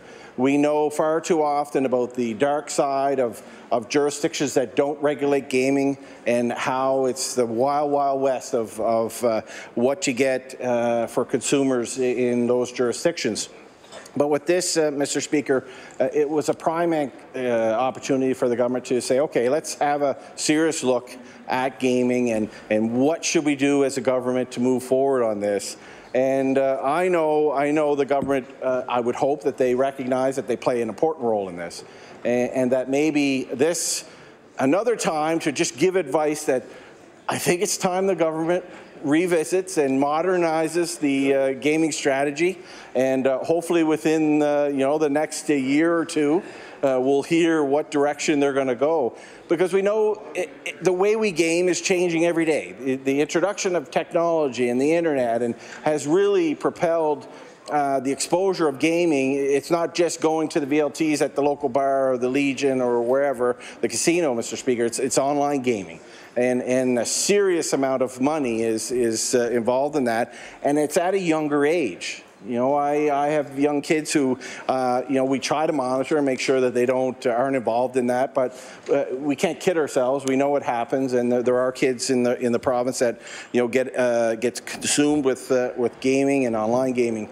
So again, I'll appeal to the government, to the minister, that we would like to see, and I think Nova Scotia would like to see a strategy, and even if it's not by the end of the year, within the next year or two, that the government's committed to updating that strategy, because things do change, and the approach the government takes, is important to reflect that in the strategy. As I said, the cancellation of My Play.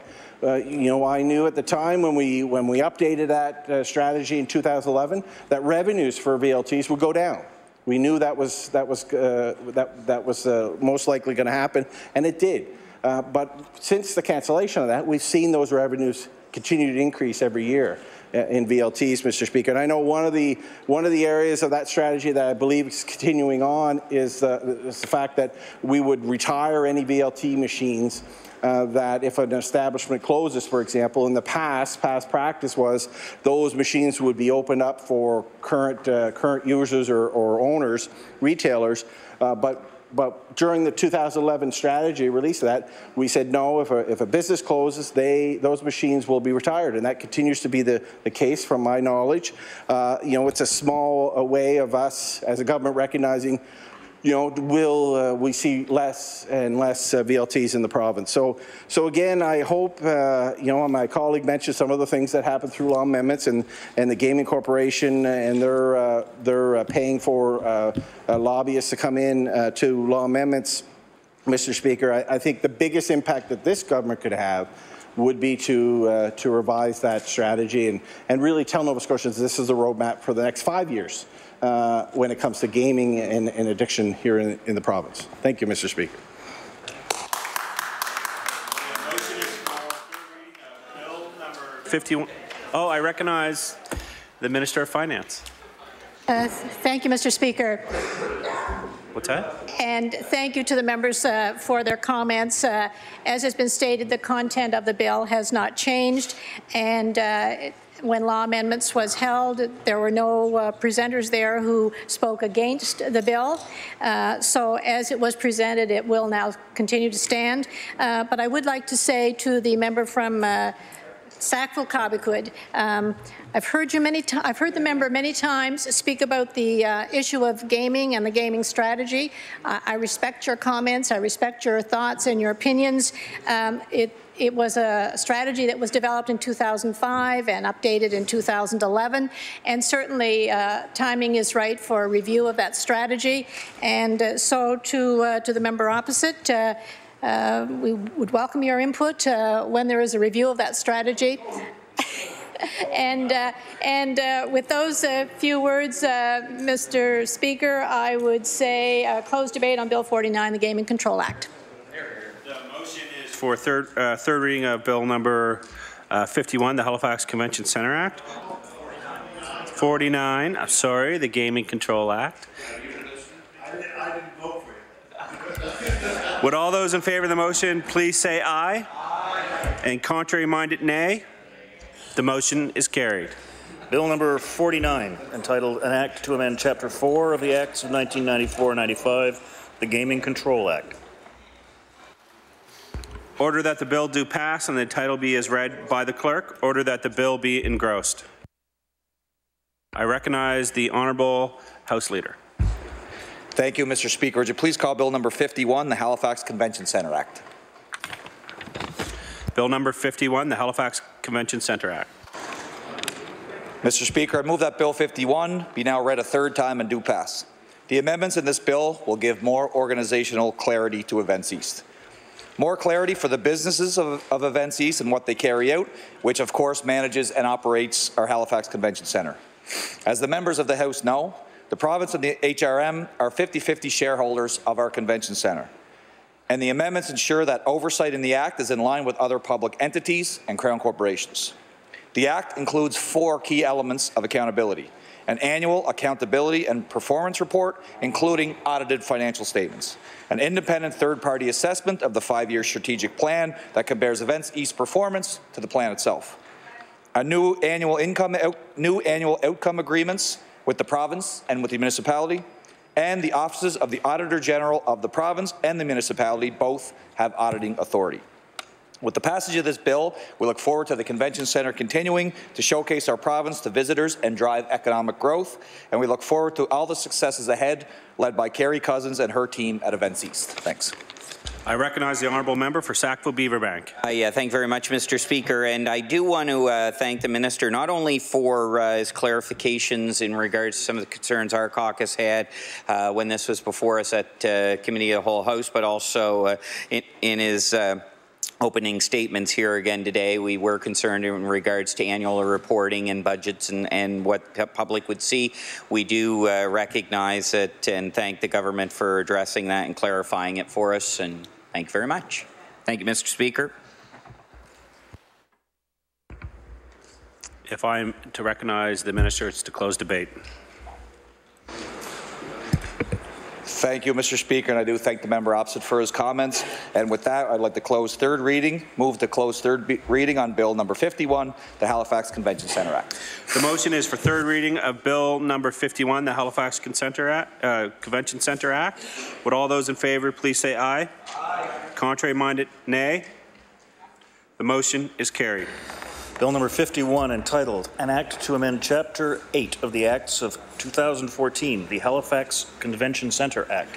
Order that the bill do pass and the title be as read by the clerk. Order that the bill be engrossed. I recognize the Honourable House Leader. Thank you, Mr. Speaker. Would you please call Bill number 55, the Region of Windsor and West Hants Municipality Act? Call Bill number 55, Region of Windsor and West Hants Municipality Act. I recognize the Minister for Municipal Affairs. Thank you, Mr. Speaker, and I move the Bill number 55, Region of Windsor and West Hants Municipality Act, be now read for a third time and do pass. Thank you. I recognize the Honourable Member from Sackville-Beaverbank. Yes, thank you very much, Mr. Chair. And we do want to take a opportunity as a caucus to congratulate both Windsor and West Hants municipalities for taking this step towards municipal modernization. And, you know, it was very good to see during our law amendments do the law amendments hearings that this is supported both by the both municipalities at councils, as well as the Nova Scotia Federation for Municipalities, who also presented there. We do recognize there wasn't unanimous vote, but we do think this process is it has merit and seems to be going forward. We'll support the. Also, good to see that there is a future commitment over and above the $500,000. I think that was something that was raised here as a concern, and it did come out at law amendments. That 500 was the initial commitment this budget, and that there would potentially be more later. I do want to reiterate something that I did say previously, though, which is given the fact that this is the 4th or 5th municipality which is starting to come together through municipal modernization and amalgamation, that it would be nice to see some type of a template on a go-forward position that would highlight what budgets funding formulas, perhaps it's based on population or some other, but to show consistency as we move forward doing these, because I'm sure once other municipalities see the success of this particular merger that we may see others coming forward with similar things or other MOUs, so it would be good to have some templates there. Thank you, Mr. Chair. I recognize the honourable member for Halifax Needham. Thank you, Mr. Speaker, and it's my pleasure to speak just briefly to this bill. Amalgamations and consolidations of municipalities have been, a difficult topic for Nova Scotia for many years, and of course, that is because the situations actually on the ground in those municipalities are often difficult. Many rural areas are struggling. And so while I welcome and also congratulate West Hants and Windsor on, arriving at this shared vision of the path forward, I also want to make the point that the province does need to be doing more to support rural municipalities. And there's a whole host of ways that the province could be doing more. I mean, certainly, as I'm also the NDP spokesperson on immigration, I think one element has to be really working in a concerted way to increase the number of immigrants who are choosing to live in rural Nova Scotia. Both the landscape, the land, and the built infrastructure in rural Nova Scotia is often just, beautiful. And when people travel around this province, they can't believe the number of wonderful homes and wonderful communities that are really spread out across Nova Scotia. And what we need are people. We need people who will work that land and join those volunteer fire departments and enroll their kids in schools and do everything that, of course, historically has been done in rural Nova Scotia. In terms of direct support from the province, the equalization payments made to municipalities around the province have not increased in years, even though service and infrastructure costs have continued to rise for municipalities, and provincial revenue has increased. So this needs to be revisited. Our province still collects money from municipalities. On average, 1 out of every $5 collected through property tax gets paid to the province. And for some municipalities, this is actually their greatest budget expense. And if that's not enough, municipalities are having to step up and bear the costs of some provincial responsibilities, which frankly are not being well taken in hand at the provincial level. So I raised the case of the Halifax Hospice today, which was, a capital expense, and the former Minister of Health came over and, made the point that the hospice agreed from the outset that that the province would take care of operating and they would take care of funding it. Well, that's fine and that's great, but we also see municipalities actually underwriting the costs of health clinics on an ongoing basis. That's the case in Clare, where the municipality spends about $100,000 a year to keep their collaborative healthcare clinic going. And in other municipalities, we see municipal dollars going towards physician recruitment and also affordable housing. So the province collects some of, the municipality's property tax revenue in order to pay for things like schools and correctional facilities. And these are things that long ago moved from being municipal responsibilities to being provincial responsibilities. And many other provinces have stopped collecting revenue from municipalities to pay for those items. Nova Scotia continues. So in total, municipalities lose out on about $246 million in revenue because the province takes it. And when our rural municipalities are struggling, that doesn't seem fair or smart. The property tax burden on rural residents is becoming unsustainable, and it's discouraging rural growth, and that becomes a negative spiral. So the province really does need to work with municipalities to revisit those payments. Again, in this case, it appears that this amalgamation is entered into willingly by both parties. I congratulate them on arriving on that together, and hope that it works out well for the citizens and certainly for the bottom line.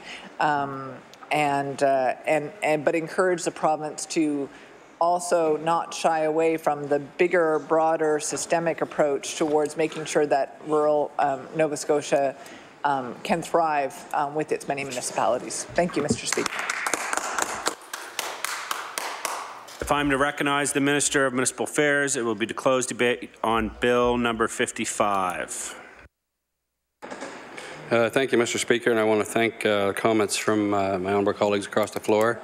And just a couple of points I do want to make on this bill. The 500,000, yes, to the honourable member for Sackville Beaver Bank. 500,000 was to begin the process to start the transition, the administrative and the studies and such that would be part of this coming together. As we move forward, that transition period will help indicate what some of those infrastructure projects may be and whatever the other priorities of the new region may be going forward. Those will be options that we look at for funding. There is no set price, of course, with that. That leaves the door open to discuss all kinds of options for Windsor and West Hants. You raise an interesting point around, the honourable member raises a good point around the template. I believe this is the beginning of that template. We're starting down that road where we're seeing a lot of activity around municipal units in the province wanting to have the conversation about consolidating, amalgamating, pick the word, whichever one you'd like to use. It's really still about coming together for the benefit of their residents, and this I hope is a beginning of a template, if not something that we will use consistently along the way by way of legislation and how we move forward with these two units and whatever other units we may see want to do the same. To the honourable member for Halifax Needham, thank you for your comments around rural Nova Scotia. You're quite right. It is a beautiful place to live, many parts of it, all parts of it, quite frankly, and we certainly offer that in Windsor and West Hants, and nobody would argue with you in this chamber about that. And you also are quite right, Mr. Speaker, through you to the honourable member, that it takes people. And we actually have had some of this area that we're referring to have been growth areas over the years, believe it or not. We want to continue to see that with things like new projects that may come along, infrastructure projects like arenas and soccer domes and new highways and twin highways and all those things that are going on right now. Development going on around town and around the county. These will help encourage young families want to move to the area and enjoy living there throughout the course of their life. And we certainly encourage all families, young and old alike, to come and enjoy what the new region will be called. Who knows yet? That'll all get worked out in the transition. So, Mr. Speaker, with those few words, I move to close debate on third reading for Bill number 55, the Region of Windsor and West Hants Municipality Act. Thank you. The motion is for third reading of Bill number 55, the Region of Windsor and West Hants Municipality Act. Would all those in favour of the motion please say aye? Aye. Contrary-minded, nay. The motion is carried. Bill number 55, entitled an act to incorporate the Region of Windsor and West Hants Municipality. Order that the bill do pass and the title be as read by the clerk. Ordered that the bill be engrossed. I recognize the Government Deputy House Leader. Thank you, Mr. Speaker. Will you please now call Bill number 58, the Municipal Government Act and the Halifax Regional Municipality Charter. Bill number 58, the Municipal Government Act and Halifax Regional Municipality Charter. I recognize the Honourable Minister of Municipal Affairs. Thank you, Mr. Speaker, and I move Bill number 58, an act to amend the Municipal Government Act and the Halifax Regional Municipality Charter, be now read a third time and do pass. Thank you.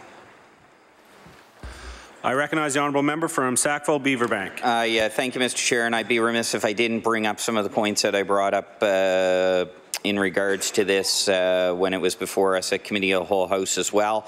So I did point out at the time, I find it somewhat ironic that during law amendments, we did have the lawyer, the solicitor from HRM, John Traves, did present, as well as head of planning, Kelly Denty, and both of them expressed different concerns at that time with this legislation, particularly around the ministerial powers that it gave. They did note that HRM already has a very comprehensive planning exercise that they went through, the regional plan. In addition to that, the RP5 plan about 7 years ago. They do have a city centre plan, various MPSs, and you know, the city did express some concerns that this ministerial order could come forward and actually end up costing or even undoing in some cases some of the work that HRM did. There was a suggestion that instead of putting this legislation through, that perhaps there could be an MOU entered into with HRM and the province to ensure that provincial interest priorities were met. The HRM certainly didn't have a issue that they expressed there. So having said that, however, we have debated this in our caucus, and given that it is so widespread and impacting across all the municipalities in this province, and not just HRM, but that this legislation does affect other municipalities where it is needed and where it is wanted. So we are going to support this at this time. Thank you. I recognize the Honourable Member for Halifax Needham. Thank you very much, Mr. Speaker, and it's my pleasure to make a few comments on Bill 58. As my colleague from Sackville Beaverbank just commented, this bill is sort of setting a floor for municipal planning, and it's important that we have that sort of minimum standard. However, I guess I just really want to encourage the province to enter into its relationship with municipal units with a real spirit of partnership and humility, which frankly is sometimes missing in the way that the province interacts with municipalities. Municipalities are closest to residents, and they are often paying the price for provincial decisions where the province has not consulted with them, and in some cases, the province is not actually looking at what the planning documents are on the ground when they are deciding where to place provincial assets. I think, for example, and I've raised it before, and I'll raise it again and again, the Bayers Lake location for an outpatient clinic. When we know that the traffic jams out there are beyond ridiculous for, all of November and December because it was built as an industrial park. There is not going to be adequate, fast, reliable transit service, either for people who go to work there every day or for patients who have to get there. And I recognize that there are people coming in from out of the city who don't want to negotiate downtown traffic. Well, as has been mentioned here in this chamber, we have the Cobequid Centre that was built to be built upon. Order. I ask that you keep the chatter down a bit. It's coming hard to hear the member. The member for Halifax Needham. Thank you, Mr. Speaker. We have the Cobequid Centre where there is, there's both space available and there's a building available which can be added onto. Or as city staff, when they were consulted, suggested there's the area around the Lacewood Terminal. There are some good planning decisions that could have been made that would have required actually the sort of partnership where sometimes we let municipalities lead and sometimes the province leads. I think this is a case of a bill where the province is leading, but frankly, Halifax on this file is the one which the province should be leading the dance, and the province should be learning how to follow sometimes. And I think that's where, frankly, the relationship gets damaged because there has been a poor track record. And so as we heard from Halifax Regional Municipality speakers at Law Amendments, there's concern. There's concern that there's so much ministerial discretion, and there's no guarantee that the municipality, that Halifax in this case, will be consulted on the regulations.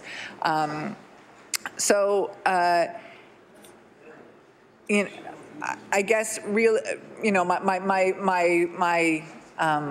bottom line is that we will support this bill, but I want to express our fervent desire that the province work with municipalities consistently to achieve the best outcomes for residents who are citizens, who are taxpayers.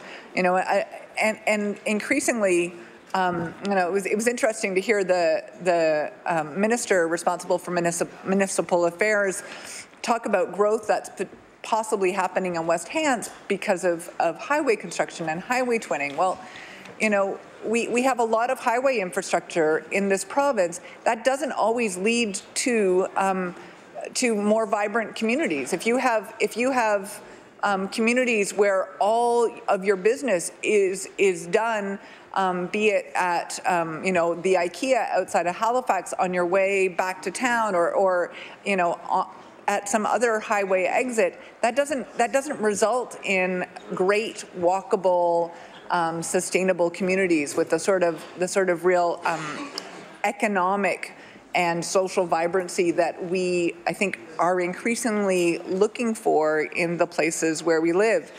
And sometimes the province is the worst culprit in this. I think of the case of a school that was placed in a location in Amherst where virtually nobody can walk to it. I think about some of the debates that we hear in this chamber where MLAs are, you know, having to beg TIR to complete sidewalks because, you know, the sidewalk ends at the municipal limit, and then the provincial office is further down the same road, but because it's considered at that point a provincial road, the TIR doesn't see any need to do sidewalks. Residents are residents of this province, and when their communities include provincial assets, we need the province to also follow the examples of good land use planning where it's on the books. So while I believe that this bill is a step in the right direction, it is only that. And I'd also make the point that the clock keeps ticking as this government drags its feet on more meaningful changes for municipalities, from proper funding to a whole new framework through municipal modernization and charters. Thank you very much, Mr. Speaker. I recognize the honourable member for King South.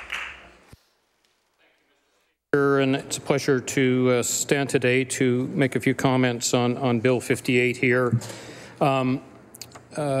As many know, municipal planning is an issue that is, for me, very, very important, having spent 7 years at the municipal level. And for that reason, I believe that this is one of the most important pieces of legislation that we will pass in this session. As we know, many municipalities in this province have been doing planning for decades, and at the heart of this bill is to ensure that all of the municipalities are doing proper planning. And I want to commend the minister for bringing this forward, to commend his staff for consulting and getting the support of the Federation of Nova Scotia Municipalities as we go forward. But I did want to just speak to a few arguments made by my colleague from Sackville-Beaverbank during both the law amendments process and committee of the whole, where he was arguing for HRM to be removed from that, and I'm delighted to hear that his caucus has talked him into supporting this bill, because I do think it is important. But during those debates, he quoted from our debates of March 22nd on Bill 84 with respect to bonus density, quoted myself from Hansard, and I'll remind members of the House what he quoted. These are my words. I feel it is important that we as a province recognize that we have a capital city here. A capital city is half of our province. They are a mature government. They're as mature as Regina, Vancouver, Toronto, or Quebec City. I think we need to trust them and support them in making decisions for the communities within HRM and not be too much of a big brother to HRM. The inference there was that I was inconsistent with the position of this government on this bill, and I want to reinforce to the House that that is in fact not the case. And I'll begin by going back to the arguments being made by my colleague from Sackville-Beaverbank with respect to Big Brother. If my words were taken in the same context that he presented it, then his words in that debate could be looked upon in the same way.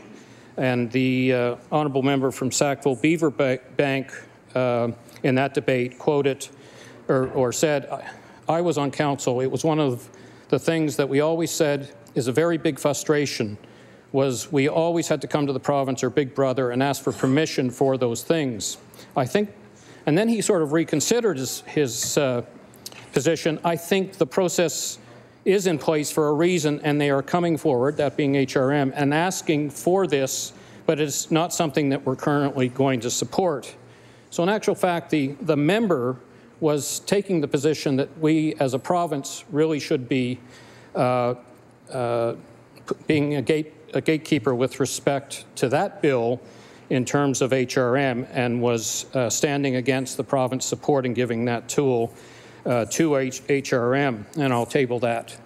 And the real difference here is that Bill 84 was about a tool. This is a completely different bill, and I do want to remind the House and the member opposite that in that debate on March 22nd on Bill 84, I prefaced my remarks with the following. Where I would like to begin is that land use planning is a task that we have delegated to municipalities.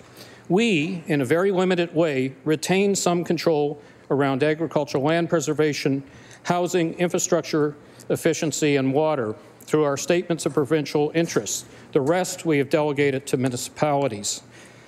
So I did preface my remarks in that the province does retain some powers with respect to land use planning. And the difference, the debate previously was about a specific tool of planning, where this is a debate about the framework and ensuring that the province is able to retain some interest in planning where there is a province-wide interest. So as we have talked about, and as I believe all members of this House is supporting in this bill, it is that this allows the province to provide consistency through all 51 municipalities that go through philosophical changes as their councils turn over in elections at each election. This allows for some consistency where the province, through its statements of provincial interest, and I won't go through them all, but agricultural land preservation, flooding, these are important interests that the province needs to ensure that we retain that throughout the province as a whole. Planning is important for economic certainty, for development, for economic investment throughout our province, and so the underlining goal of this to provide mandatory planning throughout the province allows for economic certainty. I guess I will not go into the other comments that I was going to make because we have heard now from the opposition that they are supporting this bill, which I'm delighted with, and in consultation, the Federation of Nova Scotia Federation of Municipalities, of course, submitted law amendments, their wholehearted support, which includes the Vice President of the Federation, which is the Deputy Mayor of Halifax, and I'll just quote from their letter. We are pleased to see our members' long-standing concerns reflected in the wording and passages of this bill. It addresses many municipal planning concerns, and we believe it will help enable effective local government and the building of sustainable communities. For this reason, we stand firmly in support of this bill. So I think it's fair to say that all provincial and municipal politicians are firmly in support of this bill, and I look forward to the passage of it. Thank you, Mr. Speaker. Time to recognize the Minister of Municipal Affairs. It'll be a closed debate on Bill number 58, the Municipal Government Act and Halifax Regional Municipality Charter. Thank you, Mr. Speaker, and I want to thank my honourable colleagues for their comments, and for the member for King South for offering all of my closing comments. Appreciate that as well. He did mention in there the statements of provincial interest. He started down that path. I won't name them all either, but I want to be clear. The statements of provincial interest are indeed the statements of the public's interest, Mr. Speaker. Very important. The honourable member for Needham talked about growth and my comments around growth in our area and with regards to the twinning of the highway. That is but one thing that brings growth to the area. But I can tell you when you talk to the people in rural Nova Scotia, certainly in my area and other areas that we're certainly all familiar with, twinning of highways is a major issue around safety and all of those things and roads in general. So I think it's important to note that. Also, I want to make a point that I know was mentioned by the honourable member for Sackville Beaverbank. Mr. Traves appeared at Law Amendments, and I believe he was asked, and I don't have the answer in front of me, but I believe he was asked how this will change business in the HRM, and his comment reflected somewhat along the lines of it probably will change very little, if anything. So, and I stand to be correct on that. I don't have the answer in front of me, but that was what was explained. We certainly will recognize the importance of the consultation that's been mentioned, Mr. Speaker, with regards to the regulations. We will, in the Department of Municipal Affairs, be conducting a robust consultation on these regulations. And make no mistake about it, Mr. Speaker, all municipalities will have the opportunity to provide the input and feedback that they so wish to do. And this is a good step moving forward, Mr. Speaker, in effective land use planning. And it's the right thing and the responsible thing to do across this province. And I want to thank those in the Department of Municipal Affairs who've worked hard on these amendments, Mr. Speaker, and those including, some have already been mentioned, the NSFM and the Federation of Agriculture who have supported this bill, and members of the other side who have also agreed today to support this bill. I appreciate that very much. And with those few words, Mr. Speaker, I move to close debate on Bill number 58. Thank you.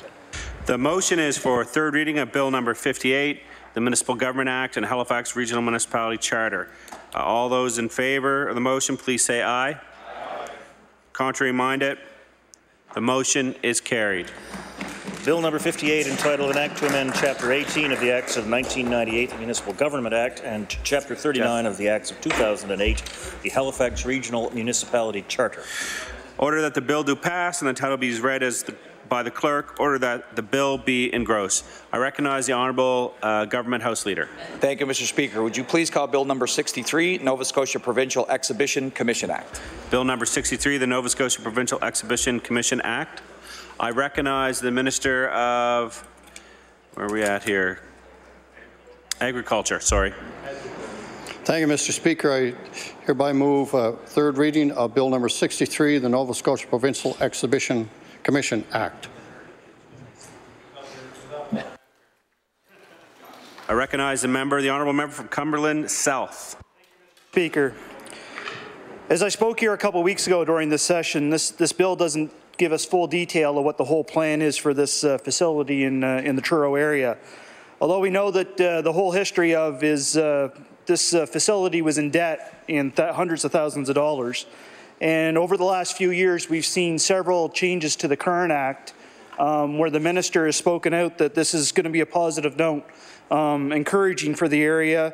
And to date, we have yet to see this. And as of recent, just this past February, removed the whole board. And since February, he's been acting in contradictory to what the act does state. So does the minister have a business plan? Now, we heard a little bit of what the plan is, and if the plan could be in writing, and we know that the racing track, for instance, and the facility are safe, as he does say, then could he please put that in writing and table it to this House, and we'd feel very comfortable in supporting this. But as it states, we show up to a bill briefing and get shown before and after pictures of a barn coming down, and a beautiful new barn for the 4-H, which I do have to commend that. Speaking with the 4-H members in that area, they do welcome this barn, and it's a beautiful new facility where the 4-H members will be able to showcase. But it's still essence of this act. There's no meat and potatoes added, if you will. There's no accountability. There's no transparency in it. We failed to find where we're going to be financially stable with this act, where we've already gone through 2 or 3 times of this.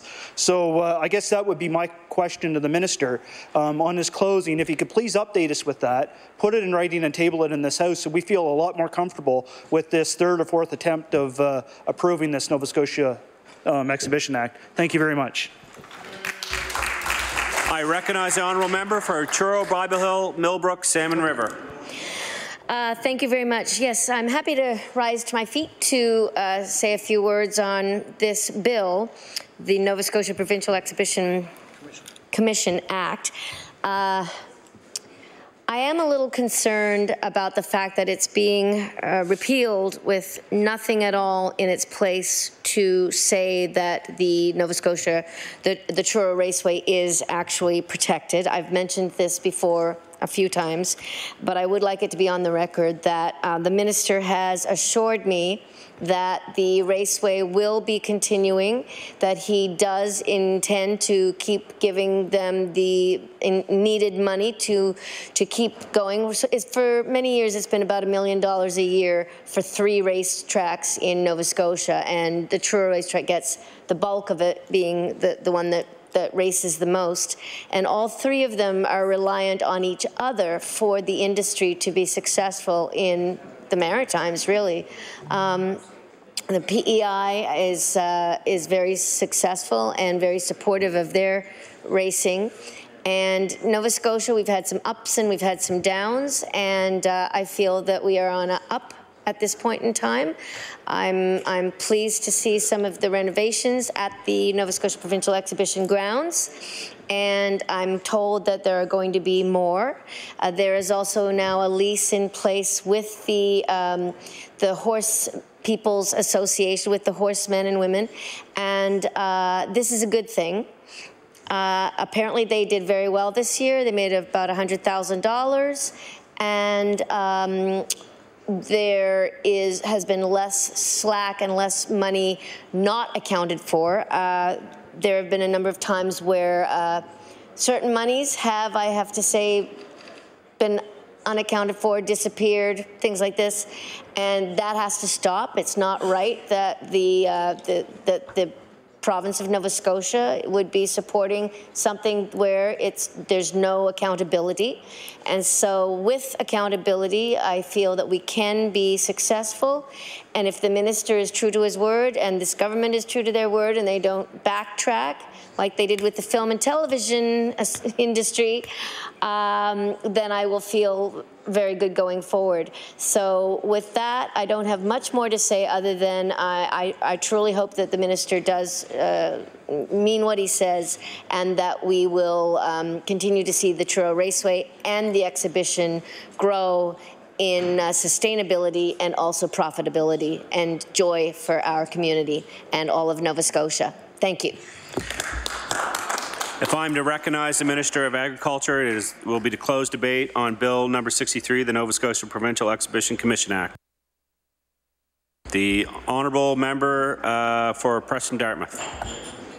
Thank you, Mr. Speaker. Actually, it's the Minister of Agriculture in this case. I welcome the comments by both the opposition parties, and I can assure my honourable member across the way that the racetrack will continue in Truro. It's very important infrastructure to the province of Nova Scotia. And I want to put on the record, I'm very impressed with the Horse Racing Association that represents Truro now. They've really stepped up to the plate. They've really come up with some great ideas, very positive things happening there at the track. So I can't say enough positive about them and how they've really reacted to the situation. As far as the exhibition itself goes, 100% accountability from now on. We're going to make sure that the facility is run properly. And on the record, I can say if we didn't put this act in place, the operation, including the track, would have been bankrupt by now. So when we took the facility over, it was on the edge of bankruptcy. We did do a lot of work there. As you've seen already, we tore some barns down that were not safe to be in, and people were actually in. We're resolving some of the really poor leases that were put in place. Very poor purchasing policies are in place. I'll give you one example, and I don't think we even have an example of this in government. Somebody had authorized the lease of a $53,000 photocopying machine over a 10-year period, and it cost us $25,000 to get out of it. So that just gives you an idea how poorly the place was being operated. And they hadn't gone forward, and under legislation, there's supposed to be quarterly reports into this place, legislature itself, they didn't do one. So the accountability has to be put in place. It's going to be put in place. We want to see the exhibition grow and prosper in Truro. Bible Hill is a beautiful, beautiful community. And the place was an eyesore, to be quite honest. It was an eyesore. There was junk all over the place and really not run properly for years and years and years for the reason that the honourable member indicated. And I can remember years ago, even before I was in politics, and that was a long time ago, the yearly check presentation. So whatever the deficit was, a check was written, no accountability whatsoever. We stopped that process.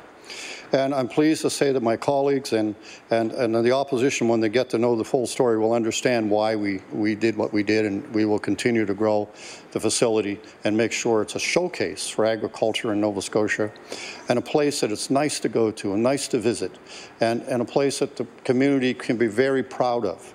And we're on the edge of that right now. You're going to see some improvements, some more buildings. For the improvements we made, haven't cost very much.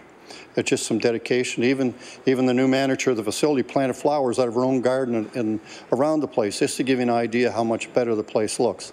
And when you go, I know I visited several times over the last 5 years, and it's really nice to go on the site now. You have a comfortable feeling when you go there. You feel sort of at home. That wasn't the case before. And it was, those old trailers there. It was a mess. To be quite honest, it was a mess. That's all been cleaned up and will be cleaned up. And I want to commend the manager and the people who have been working to get this in place. I really, again, want to commend the horse racing organization. They've taken an awful situation that they inherited, and they've corrected it. They're carrying races on and then becoming profitable. Looks like the exhibition itself this year will break even. That's a far cry from the hundreds of thousands of dollars they would have been if we'd have left it the way it was. And the exhibition this year was the most successful one, I don't know, maybe in 20 or 25 years.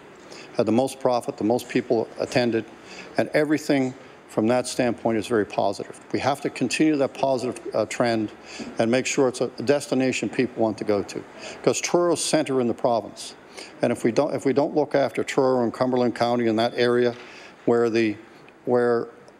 people want to come, it's close to New Brunswick, it's close to PEI. It's a wonderful place to come. And I'm from Metro, but I would like to see Truro grow as Metro is growing, but grow in quality, and I think that. And I personally want to thank the Minister of Finance. She's been very supportive on this process all the way through, and I know the member from Salmon River, Truro, Bible Hill, did I get that right? Has been very supportive as well. So I want to thank you both for that. And I think this is a new day. I know it's a new day for the exhibition. It's a long-term solution that will work. And it's been a hard road getting here, really difficult road getting here. So again, thank you. And with that, I'd move third reading of Bill number 63, the Nova Scotia Provincial Exhibition Commission Act. The motion is for third reading of Bill number 63, the Nova Scotia Provincial Exhibition Commission Act. Would all those in favour of the motion please say aye. Aye. Contrary-minded, nay. The motion is carried. Bill number 63, entitled an Act to repeal Chapter 7 of the Acts of 2015, the Nova Scotia Provincial Exhibition Commission Act.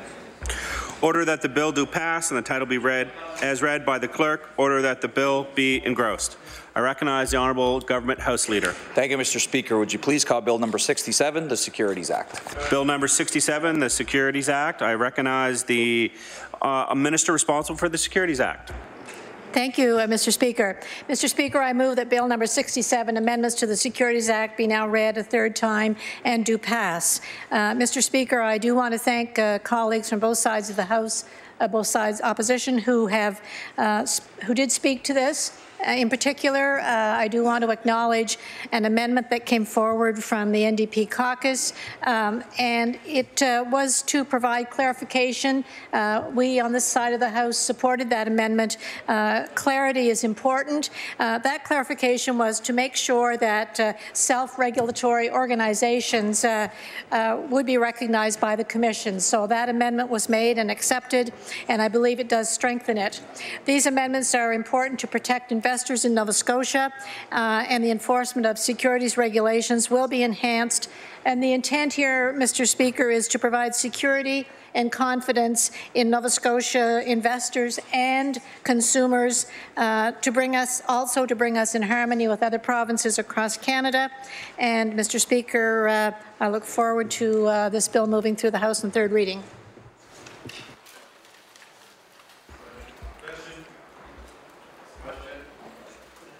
I recognize if I'm to recognize Minister responsible for the Securities Act, it will be closed bill debate on Bill number 67, Securities Act.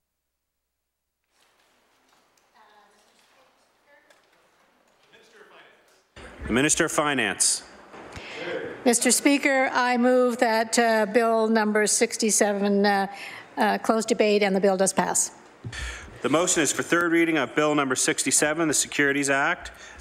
Would all those in favour of the motion please say aye? Aye. Contrary-minded, nay. The motion is carried. Bill number 67, entitled an Act to amend Chapter 418 of the Revised Statutes 1989, the Securities Act. I order that the bill do pass and the title be as read by the clerk. Order that the bill be engrossed. I recognize the Honourable Government House Leader. Thank you, Mr. Speaker. That concludes government business for today. I move that the House do now rise to meet again tomorrow, Wednesday, October 10th, between the hours of 1 p.m. and 10 p.m. After the daily routine and question period, we will have business as called by the House Leader of the official opposition. Following late debate, we will call government business, which will include the Committee of the Whole House on Bills, Bills number 79 and 80. I recognize the Honourable Member for Argyle-Barrington.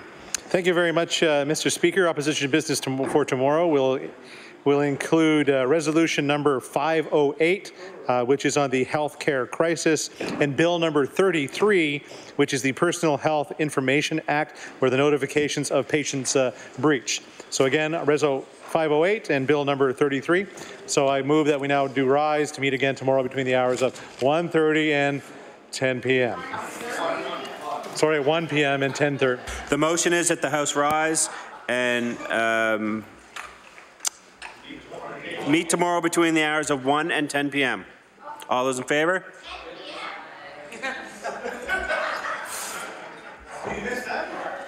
All those in favour?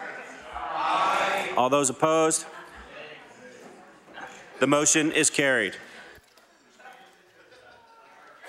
We are adjourned.